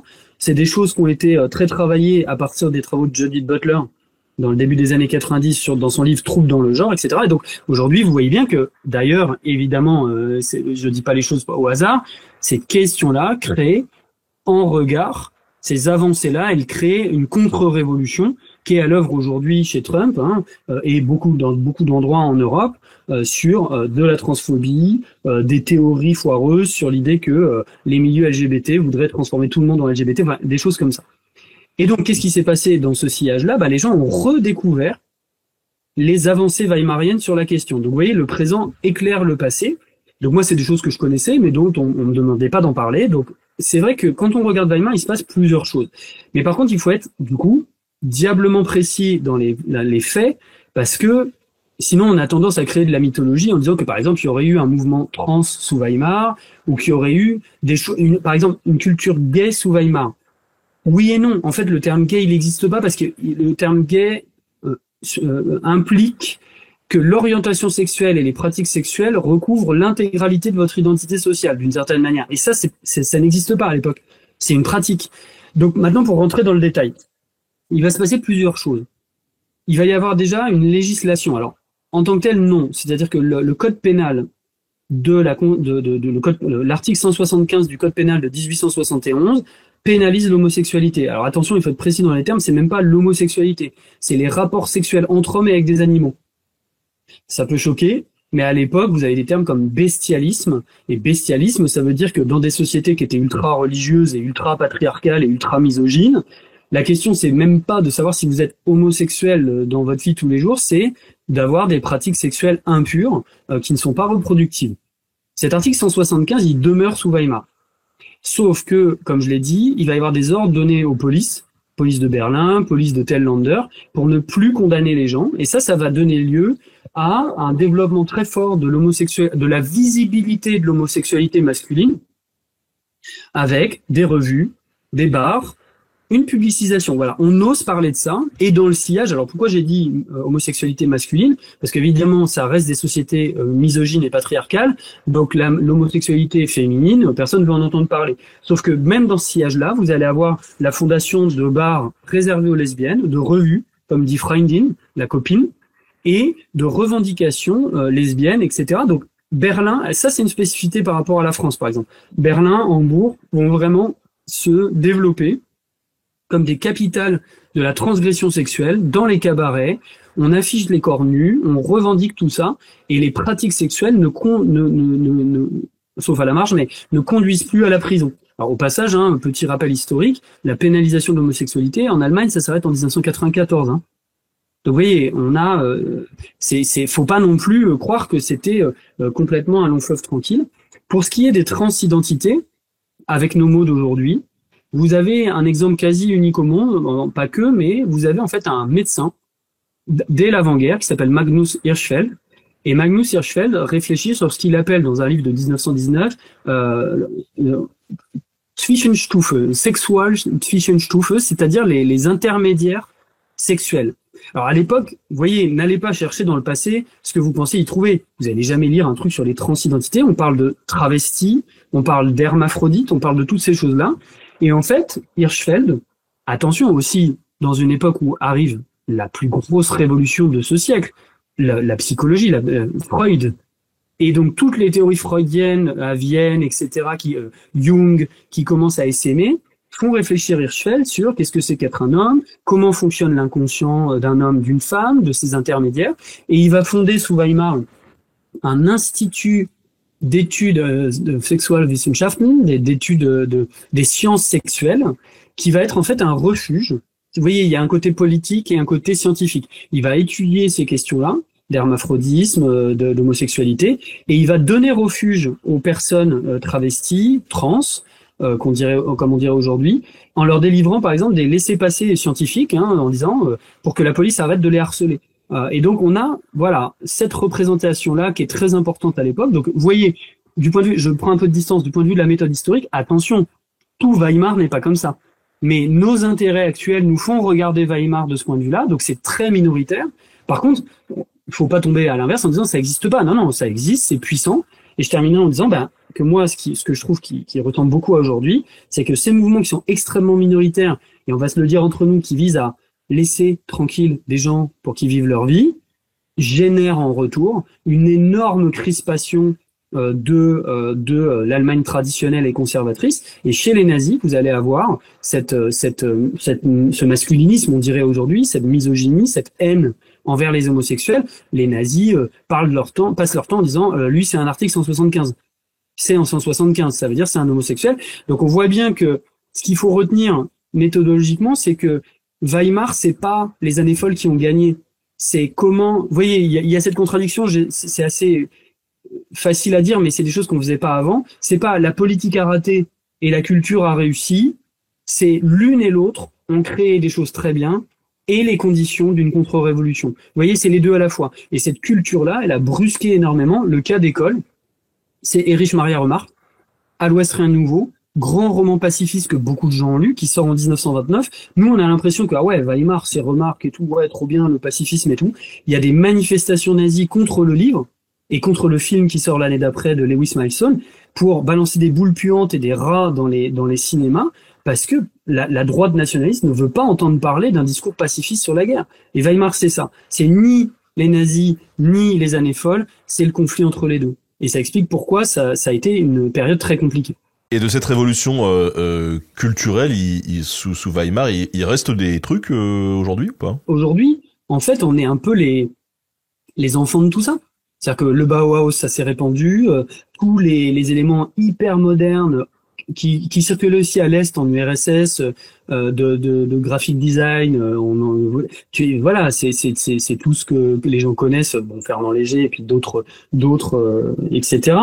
La musique, évidemment, Alors le cabaret, on a une redécouverte du cabaret aujourd'hui. La peinture, on est les enfants de toutes ces révolutions culturelles-là, et puis de toutes celles qu'on suivi. Parce qu'effectivement, ça fonctionne par vagues. Donc oui, on en est les enfants. On est beaucoup plus les enfants du Weimar de la belle de ces années folles que du reste, heureusement d'ailleurs. Mais ouais, aujourd'hui, puis il y a toujours un article pour dire Berlin est redevenu la capitale de la fête. Et ça, c'est pas fou. La musique n'est plus la même. Et je n'irai plus vers ça, mais je vous donnerai pas les adresses des clubs berlinois où vous pouvez rentrer tranquille. Mais effectivement, ce côté Berlin comme capitale européenne de la déglingue, c'est dans les années à la chute du mur, c'est vachement revenu dans les discours. Alors tu nous disais que tout à l'heure que cette République de Weimar, elle est quand même c'est pas une république idéale. Il y a des faiblesses, quoi. En fait, là, c'est vraiment des questions de méthode historique où en fait pendant très longtemps, et je vais pas dire sciemment, mais on a écrit l'histoire de la République de Weimar par la fin. En fait, toutes les républiques, les bouquins sur la République de Weimar, c'était en 1933 Hitler arrive au pouvoir. Donc ça, c'est ce qu'on appelle de la téléologie, c'est-à-dire on plaque sur une période ce qu'on connaît de la suite, ou c'est de l'anachronisme. Et du coup, en fait, on avait tendance à regarder la République de Weimar uniquement du point de vue de cette faiblesse. Voilà, ce qui va vers Hitler. Ensuite, il y a eu une phase dans les années 90, 2000, un peu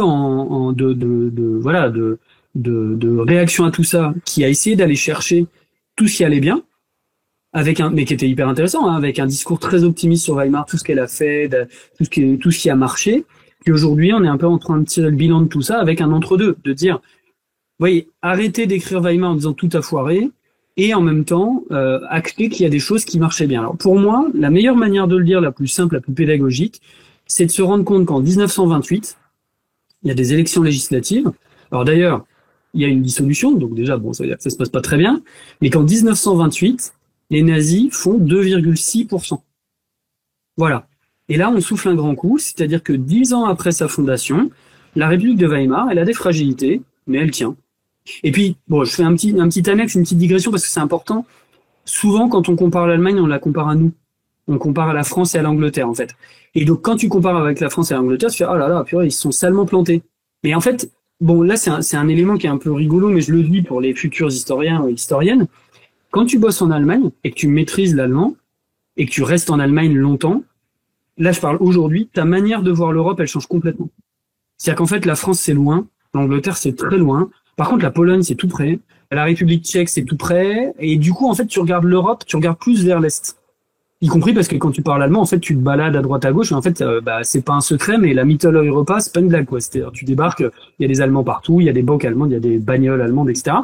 Et en fait, ça, quand tu regardes, je reviens dans le passé, la République de Weimar, quand tu regardes ce qui se passe dans les années 20, elle tire bien son épingle du jeu. La Pologne, coup d'État en 1926. Là, l'Italie, Mussolini arrive au pouvoir en 22.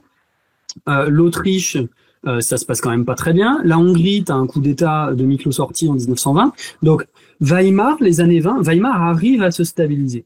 Le grand problème, bien évidemment, tout est multifactoriel, c'est que l'Allemagne va être percutée par la crise de 29.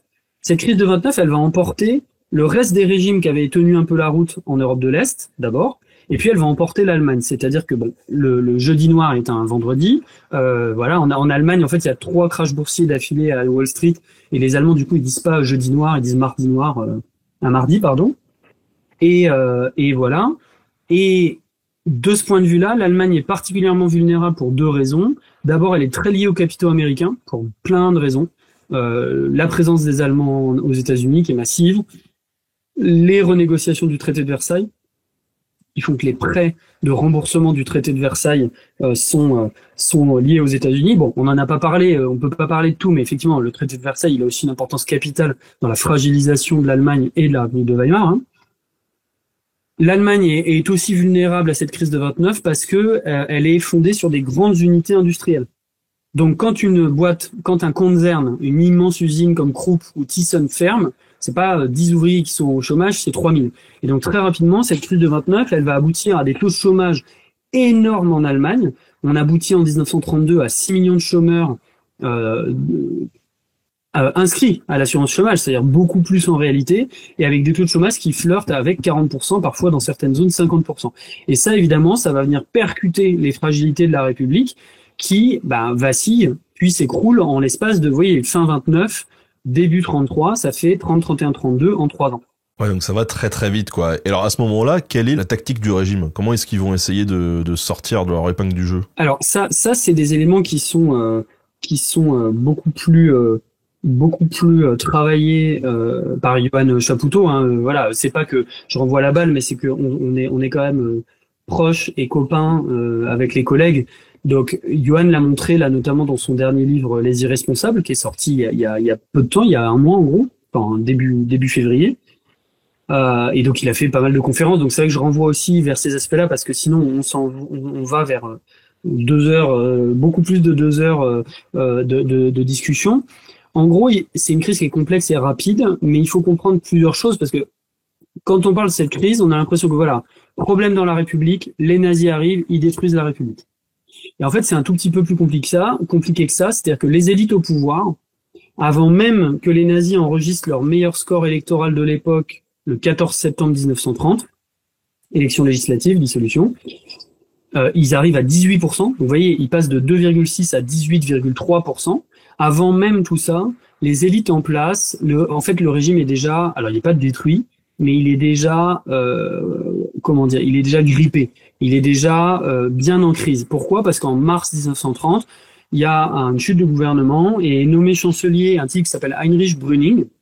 Et le duo Hindenburg, président, et Brüning ne sont pas des gens qui veulent des bonnes choses pour la République. C'est-à-dire que eux, non, il y a deux choses. Il y a le versant économique. Ils sont vraiment pour une politique d'austérité. C'est-à-dire que face au chômage de masse, ils n'ont pas du tout une politique qu'on appellerait keynésienne de relance. Ils ont une politique d'austérité qui va aggraver la crise. Vraiment, ça va faire monter le nombre de chômeurs de manière drastique. C'est vraiment les politiques d'assainissement économique en mode oui, vous voyez, ça va être dur sur le moment, mais ça ira bien après. Bah, sur le moment, ça se passe pas bien du tout. Ça va augmenter le nombre de chômeurs, ça va aggraver la crise. Et puis, du point de vue politique, c'est pas du tout des gens qui sont à gauche, hein, c'est des gens qui sont autoritaires. Et donc, comme ils voient que le système politique est en train de se gripper à cause de la crise économique, ils recourent à l'article 48.2, au décret-loi. Ils contournent complètement le Parlement pendant des mois. Et en fait, quand a lieu la nouvelle dissolution et que les nazis obtiennent 18%, bah là, le régime, vous voyez, il y a une crise multiforme, c'est-à-dire les élites sont prêtes à le liquider. Et en plus, il y a un mouvement d'extrême droite massif qui monte dans les suffrages. Mouvement qui va atteindre en juillet 32, là la crise est très détaillée mais on n'a pas le temps de tout dire, mais en juillet 32, ils vont atteindre le 37,3% des suffrages, un tiers, plus d'un tiers, et là effectivement la République est quasi morte, mais on voit bien qu'en fait c'est une combinatoire. C'est que la fin du régime, c'est en même temps la montée du nazisme et cette agitation d'extrême droite, la compromission des élites qui est prête à tout pour garder le pouvoir, quitte à liquider le régime. Et puis un élément qui est très important, c'est la violence. C'est-à-dire qu'effectivement, les nazis se contentent pas de conquérir les urnes, ils se battent dans la rue avec les opposants politiques, avec les communistes, et ça fait des dizaines, des centaines de morts. En 1932, on estime qu'il y a 400 morts hein, dans les combats politiques, et ça crée une angoisse très forte, y compris avec ça c'est une clarification du champ politique, mais clarification c'est pas une bonne chose. Les nazis arrivent à tellement répéter que l'ennemi c'est les communistes qu'en fait, et avec cette violence de rue, le centre indécis de la République de Weimar, qui pense ne devoir basculer qu'entre l'extrême gauche et l'extrême droite, bascule vers l'extrême droite.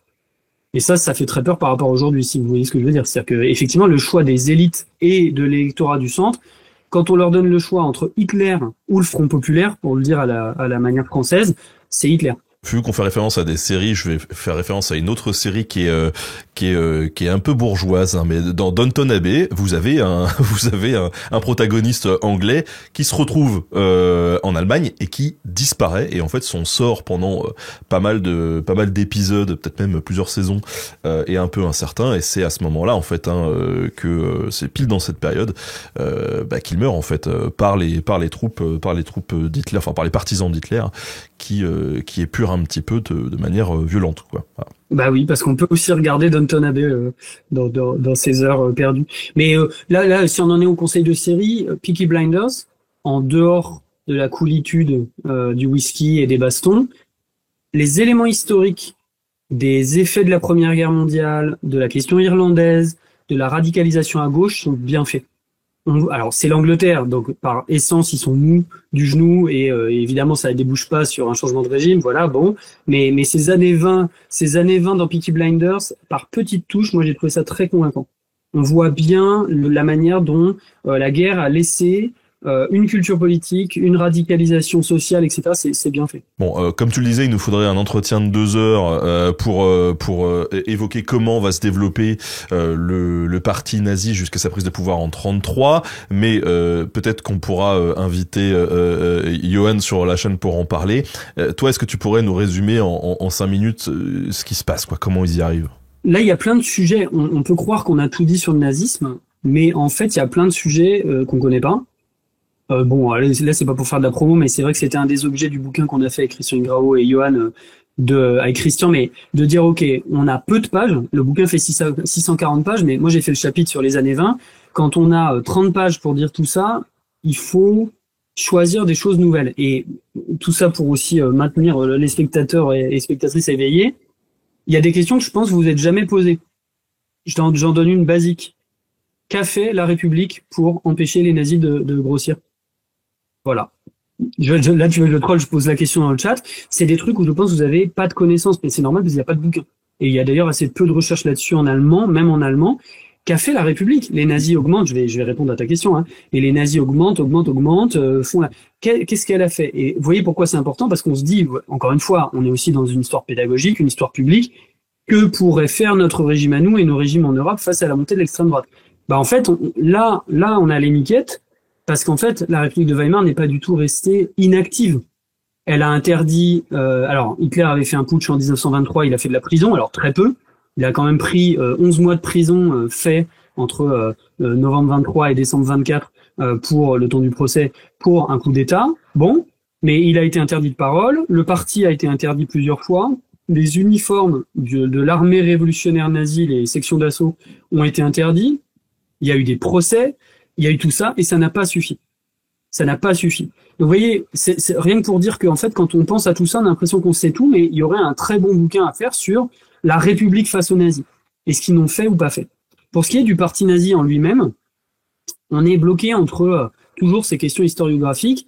On a tendance à faire une success story, à dire, bon bah regardez, si ce parti a 5000 militants en 1919 et 900 000 en 1932, c'est qu'en fait, il a été à la conquête, etc., etc. Et en fait, c'est pas du tout comme ça que ça s'est passé. C'est-à-dire qu'en gros, si on veut parler de chronologie, le parti nazi, depuis sa fondation en 1919 et sa victoire, c'est 10 ans de traversée du désert. Mais alors, traversée du désert infâme. Des réunions où il n'y a personne, un nombre de militants minable. Parce qu'effectivement, en gros, le parti nazi dans les années 20, c'est 5000 militants à la fondation et 50 000 pendant toutes les années 20. Alors vous allez dire, waouh, 50 000, c'est les républicains aujourd'hui. Alors certes, s'ils avaient moins de bracelets électroniques, ça irait mieux. J'ai rien dit, mais voilà, c'est l'équivalent pour le Parti socialiste. Sauf qu'à l'époque, c'est rien du tout. Le Parti socialiste, il compte 1 million de membres. Le Parti communiste, il oscille entre 400 000 et 700 000. Enfin voilà. Donc 50 000 militants. Le Parti nazi, c'est un tout petit parti avec un ancrage régional fort en Bavière et un peu dans l'ouest, nord-ouest de l'Allemagne. C'est un parti antisémite, sectaire, uniquement masculin, interdit aux femmes. 94% d'hommes jusqu'en 1930, et qui repose sur une société secrète d'hommes très jeunes, moyenne d'âge 25 ans, qui rêvent à une révolution antisémite qui restaurerait une Allemagne qui n'a jamais vraiment existé. C'est des gens qui sont là avant 18, mais ils sont tellement jeunes qu'ils n'ont quasiment pas vécu. Voilà ce qu'est le parti nazi. Alors, vous voyez, on est bloqué parce que quand on dit ça, on dit, ouais, mais comment ils ont fait pour gagner? Bah, dans ces années de vache maigre, ils ont quand même sculpté une culture militante qui va ensuite pouvoir fonctionner dans la crise de 29 et par la suite, parce que c'est une culture sacrificielle. C'est une culture d'hommes jeunes qui rêvent d'éprouver leur courage viril en se battant comme leurs frères et leurs pères en 14-18, en se battant contre les communistes, en se sacrifiant pour l'Allemagne. Et vous voyez, ça, c'est des choses où il n'y a pas de livre, hein. Tout bêtement, il n'y en a pas. Je disais, 3 pages dans le bouquin avec Johan et Christian. Mais il faut bien comprendre que pour ces jeunes hommes, c'est pas grave d'être que 50 000. Parce qu'ils ont l'impression de se sacrifier pour l'Allemagne, de mourir au front. Et en fait, ce qui est terrible, c'est que quand on voit, vous voyez, on met en place les pièces de puzzle, quand la crise de 29 arrive, que le chômage de masse arrive, cette culture militante-là, elle va parler, en fait, aux jeunes hommes qui sont touchés par le chômage. Les nazis vont leur dire, t'as pas de boulot, ta vie n'a aucun sens, nous, on va te donner un sens, tu vas pouvoir te battre contre les ennemis rouges, les ennemis de l'Allemagne, et tu pourras mourir pour l'Allemagne. Et c'est ce qui se passe, c'est-à-dire qu'en fait, dans les 400 morts dont je vous parle, il y en a beaucoup à gauche, mais il y a aussi des militants nazis qui sont tués dans les combats de rue, etc. Et en fait, cette culture militante, plus beaucoup de choses, hein, le culte du chef, Hitler comme orateur, etc., bah, ça va redevenir fonctionnel dans la crise des années 30. Vous voyez, moi, pour dire les choses simplement, en fait, c'est une culture de crise des années 19, 20, 21 qui ne marche pas dans ces années-là et qui redevient fonctionnel, mais complètement politisé d'une autre manière dans les années 29. Et à partir de là, le nombre de militants et de votants va fonctionner. Alors attention, les nazis sont intelligents. Ils vont pas commencer à dire que leur programme politique, à partir du moment où ils commencent à avoir 18% de gens qui votent pour eux, c'est de détruire les juifs et de se débarrasser des juifs d'Allemagne. Ils vont passer ça sous sourdine. Désolé de le dire comme ça, mais ils vont dédiaboliser, clairement. Et ils vont avoir des mantras politiques beaucoup plus larges, l'Allemagne, le mouvement nazi, la communauté du peuple, Volksgemeinschaft, et puis ils vont engranger l'écroulement de la droite allemande. C'est-à-dire que comme ils se présentent comme le parti qui n'a jamais été éclaboussé par aucun scandale, etc., quand la droite allemande commence à vaciller, tous les gens qui votaient à droite traditionnellement, droite conservatrice, droite libérale, s'écroulent pour voter pour le parti nazi. Donc on voit comment, voilà, c'est les années de vache maigre, où les nazis vont sculpter une culture militante, et après une crise extrêmement rapide. Encore une fois, il faut se rappeler que, par rapport à ce que nous on vit aujourd'hui, où on a des populismes et des extrêmes droites extrêmement installés longtemps, pour le nazisme, entre la crise de 29 et l'arrivée au pouvoir, il y a 3 ans. Donc en fait, c'est beaucoup d'élections, beaucoup de tensions. Donc c'est des choses qui vont très vite, et en très peu de temps, la droite allemande s'écroule sur l'extrême droite pour lui donner son pouvoir, quoi. À quelle date on peut établir la fin de la République de Weimar? Alors ça, je t'avoue, je fais un petit parallèle de questions d'histoire générale. J'ai eu la chance d'interviewer Olivier Viorca pour son livre sur l'histoire totale de la Seconde Guerre mondiale, grand spécialiste de la Seconde Guerre. Et moi, je suis pas spécialiste d'histoire militaire, donc je vais poser une question bête, mais que je me posais et que beaucoup de gens se posent pour la Seconde Guerre mondiale. Quand est-ce qu'Hitler a perdu la Seconde Guerre mondiale? Moi, dans ma tête, c'était voilà, Stalingrad 43, première défaite et tout. Et lui, il m'a répondu, mais parce que c'est rigolo du point de vue historique, il m'a dit, il l'a perdu en 41. Quand il déclenche la guerre avec l'Union soviétique, en fait, la guerre est déjà perdue. Vous voyez, c'est de l'anachronisme, mais c'était de dire que, finalement, en attaquant l'URSS et en attaquant les États-Unis en décembre 41, un pays comme l'Allemagne, avec les ressources dont il disposait à l'époque, c'est terminado. Adios, pichachos. Bon. Pour ce qui est de la République de Weimar, c'est pareil. En fait, selon la manière dont tu mets ton critère, elle est peut-être... D'ailleurs, je recite Johan parce que c'est un super bouquin. Le meurtre de Weimar, elle est peut-être déjà morte en août 32. Parce qu'en août 32, il y a des militants nazis qui assassinent chez lui un militant communiste. Voilà, il l'assassine dans son lit, vraiment le truc. Il y a un procès et Hitler refuse de condamner les assassins. Quand un dirigeant politique refuse de condamner un meurtre qui est jugé et il refuse dans une cour, tu peux te dire que l'état de droit est déjà terminé. Donc peut-être que déjà en août 32, c'est terminé. Peut-être qu'en juillet 32, c'est déjà terminé. C'est-à-dire que quand 37% d'une population vote pour un gars comme Hitler, c'est terminé. Peut-être que c'est terminé le 30 janvier 33, quand Hitler est nommé chancelier. Franchement, la réponse est plutôt non. Que quand il est nommé chancelier, je peux te dire que tout le monde s'en fiche. C'est un chancelier de plus, personne n'a perçu que Hitler, ça allait être un problème. Je continue, je termine. Peut-être que c'est l'incendie du Reichstag. Le lendemain de l'incendie du Reichstag, 27 février 1933, quand sont édictées les lois de protection de l'État et du peuple allemand. Et où là, les libertés civiles sont drastiquement restreintes. Mais je termine. La constitution de Weimar n'a jamais été abolie. Donc peut-être que ça s'arrête quoi? Tu vois, ces dates-là, moi je les connais par cœur. Peut-être que ça s'arrête quand Hindenburg meurt et que Hitler se met à cumuler le poste de chancelier et de président. Voilà. Ou peut-être, tu vois, c'est le moment, peut-être que Weimar n'est jamais morte et qu'elle vit encore aujourd'hui dans nos cœurs. Enfin, tu vois, mais en tout cas, les dates, c'est celle-ci. C'est une agonie qui est lente. Tu vois, c'est paradoxal, c'est en même temps extrêmement rapide, mais peut-être que Weimar est déjà un peu morte en 1930, au moment où Heinrich Brüning arrive au pouvoir. Ça se joue entre 30 et 34, la fin du régime. Et est-ce qu'on a des éléments de cette République de Weimar qui vont être repris par le Troisième Reich? Incroyable cette question. J'y avais pas pensé, et la réponse est oui.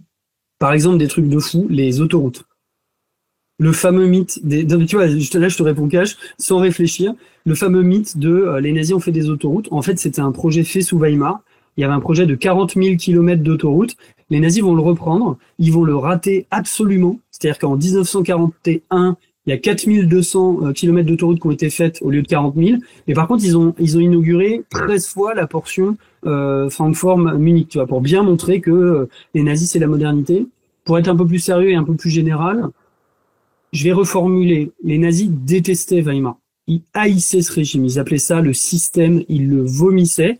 Donc évidemment que, en effet d'affichage, L'arrivée d'Hitler au pouvoir est une révolution, est une contre-révolution. C'est la danse macabre inversée de 1918. Les nazis parlaient de 1918 comme les criminels de novembre. Hein. Donc, évidemment que 33 sonne l'inversion de 18. Mais tout homme politique te le dira, quand tu dois gérer un pays, tu peux pas tout mettre à la poubelle. Et donc, sur plein d'aspects, ils reprennent la politique de logement, ils reprennent la politique des autoroutes, ils reprennent un truc tout bête, les cabarets, parce que c'est rigolo, ça montre quelque chose. Les cabarets weimariens. Le cabaret weimarien, c'est avant tout un cabaret politique, ironique, caustique, qui se moque du pouvoir. Mais c'est aussi un cabaret, alors c'est pas le même mot d'ailleurs, mais sexualisé, des femmes nues qui dansent. Et ça, pour les nazis, c'est l'enfer. C'est de la sexualité juive, parce que les nazis sont convaincus que les juifs ont une sexualité à part, dégénérée et perverse. Bon, super. Alors que les Aryens, eux, ils ont une sexualité reproductive, comme il faut, machin, entre la race aryenne, etc. Quand ils arrivent au pouvoir, ils suppriment tous les cabarets. Ils mettent dehors tous les types qui géraient les cabarets berlinois. Sauf qu'ils se rendent compte de quoi? Bah, que les gens veulent quand même aller au cabaret et ils veulent quand même voir des femmes nues. Donc, qu'est-ce qu'ils font? Ils laissent les femmes nues sur scène, mais ils expliquent que c'est des spectacles aryens qui glorifient le corps de la femme. Donc, tu vois, j'ai un autre exemple qui est pathétique. Ils veulent nazifier le jazz. D'accord? Ils veulent enlever le swing en considérant, désolé, c'est les termes de l'époque, que le swing est nègre et que le jazz est une musique nègre. On pourra d'ailleurs écouter le titre de Kerry James sur la question. Bon, bref. Mais ils considèrent ça. Donc, ils essayent de nazifier le jazz. Ça marche pas du tout. Ça fait une musique ignoble. Donc, ils gardent le jazz. Ils gardent certains acteurs de la République de Weimar. Tu vois que culturellement, ils sont pas en mesure de mener jusqu'au bout, dès le début, la révolution qu'ils ont voulu faire. Ils sont obligés de compter avec des résistances, avec voilà, ça se change pas en une journée. Pour ce qui est du point de vue politique, par contre, ils détruisent les oppositions politiques avec une rapidité incroyable. En 6 mois, il n'y a plus de partis politiques. Il y a 27 000 opposants politiques qui sont en camp de concentration. Donc voilà, il y a en même temps un pays de 67 millions d'habitants. Même avec la dictature nazie, tu peux pas le changer d'un jour d'un seul. Mais en revanche, pour ce qui est du contrôle de l'État, de la police, de l'armée et de la destruction des opposants politiques et de la persécution des Juifs, ça c'est des choses qui vont extrêmement vite. On arrive à la fin de cet entretien, Nicolas, et avant de te remercier pour ces 2 heures, est-ce que tu aurais, et je me doute que la réponse est oui, quelques conseils bibliographiques, de la documentation, des séries peut-être, une par hasard, à nous conseiller? Alors, en vrai, moi mon truc c'est vraiment la musique, donc si vous voulez être dans la kiffance, comme dirait quelqu'un qui est derrière les barreaux, non, je rigole, mais il y a pas grand chose, mais vous pouvez trouver sur YouTube toutes les chansons de cabaret de l'époque. Vous avez un type comme Ernst Busch, B-U-S-C-H, tiens, bon bref. Vous avez voilà Hans, son nom m'échappe tout d'un coup, donc Ernst Busch surtout. Vous avez Marlène Dietrich, toute cette question des cabarets, toutes les chansons qu'elle chantait. En film, etc. et en série, on les a déjà cités, mais effectivement en Babylone Berlin, c'est très bien senti. Alors, par exemple, vous voyez, dans le côté mythologique, dans Babylone Berlin, tout le monde est drogué, tout le monde boit à outrance. En fait, la consommation d'alcool sous Weimar, dans des sociétés qui avaient quand même pas beaucoup d'argent, c'est la moitié de ce qu'on consomme aujourd'hui. Hein. Donc attention aux effets rétrospectifs. Vous avez la littérature. Si vous avez envie, après c'est mes goûts, hein, de lire Berlin Alexanderplatz de Döblin, de Alfred Döblin, c'est incroyable. Après, c'est des romans du flux de pensée. C'est l'équivalent de James Joyce ou de Virginia Woolf. Donc on aime ou on n'aime pas, mais le roman, il est incroyable. Il est incroyable. Vous avez toute la littérature traduite en français aujourd'hui. Hein. C'est récent. Erich Kästner, etc. Ernst Haffner. Et puis, donc ça, voilà, c'est pour le culturel. Vous avez plein d'expos qui retracent ça. Il y a beaucoup de sites internet aujourd'hui qui vous permettent d'avoir accès à la culture visuelle de l'époque. Et sinon, le cinéma, voilà. Alors si, voilà, pour le cinéma, si vous avez envie de voir autre chose que Nosferatu ou Metropolis, vous pouvez regarder Berlin, Symphonie d'une grande ville de Walter Ruttmann. Regardez-le, vous verrez. On a l'impression que ça a été tourné en 1990, tellement c'est aujourd'hui. Avec son hyper saccadé, montage incroyable, etc. Donc il y a plein de pépites, j'en ai des dizaines comme ça. Et sinon pour les livres d'histoire, c'est compliqué de trouver des choses synthétiques. Dans le désordre, pour le dire vite, vous avez Peter Gay, G-A-Y, Weimar, le suicide d'une république, qui est court et qui est c'est un livre de 68, hein, qui est assez vieux, mais qui est assez impactant. Vous avez une grande synthèse vraiment là à la base. Si vous voulez vous documenter, c'est Christian Bechler, l'Allemagne de Weimar. Et puis évidemment, je troll, le banger le livre des GOAT, le livre qu'on a fait avec Johan et Christian, voilà, sur le monde nazi, où on essaye de faire un peu cette histoire de Weimar sur le premier chapitre, pour restituer ce que j'ai essayé de vous dire, c'est-à-dire les marges de manœuvre. Tout n'était pas écrit depuis la Révolution, et en même temps, la lente, malheureusement, fermeture du champ des possibles avec la victoire nazie. Donc voilà, mais il y a plein de choses à lire qui sont chouettes. Vous pouvez lire les Mémoires d'un Allemand de Sebastian Haffner. C'est pareil, c'est des poches, c'est assez facile à lire. Et voilà, donc plein de choses pour se documenter. Et alors niveau actu, toi tu nous prépares quoi pour le prochain banger du coup? Moi, là on a fini le gros bouquin avec Christian et Johan, donc ça c'était chouette. J'ai 2 enfants en bas âge, donc là je vais me reposer un petit peu. Et ce qui est prévu, parce qu'effectivement, vous vous doutez bien, alors souvent, je le dis aussi, quand on dit « Ah ouais, mais il a fait un livre à telle date », un livre c'est 5-6 ans de préparation. Hein. Le livre avec Johan et Christian, il l'a signé en 2018, il est sorti en 2024. Donc là, le prochain, il est déjà signé. Ce sera une histoire du vote nazi chez Flammarion pour 2027. Et l'idée, c'est d'expliquer qui a voté pour les nazis, parce que souvent on lit, mais alors c'est même pas des bêtises, c'est que des bêtises. Donc attention, comment dire, l'info va être larguée. Les ouvriers et les chômeurs n'ont pas voté majoritairement pour les nazis. Voilà, ce sera ça. Je fais un teaser. Mais au-delà de cette question de qui a voté, ce sera surtout pourquoi. C'est-à-dire rentrer dans la mentalité des votants, des électeurs. Et ça c'est un gros problème de source. Et je suis en train de batailler avec ça. Voilà, 2027, Flammarion. Tu seras le bienvenu ici même pour en parler et nous détailler tout ça. Grosse soirée électorale, on va bien rigoler. C'est clair. Écoute, en tout cas, on a pas mal de réactions, hein. Pas vu le temps passer, c'est pas humain d'être aussi passionnant, nous dit Evil Guimauve. On a Tommy qui nous dit on pourrait rester jusqu'à 13h. On a Le Barban qui nous dit mais on pourrait pas faire 2 heures de plus. Voilà, donc c'est quand même chouette. On a une question qui dit que tu fais quand même beaucoup de références au rap. Est-ce que tu en écoutes beaucoup?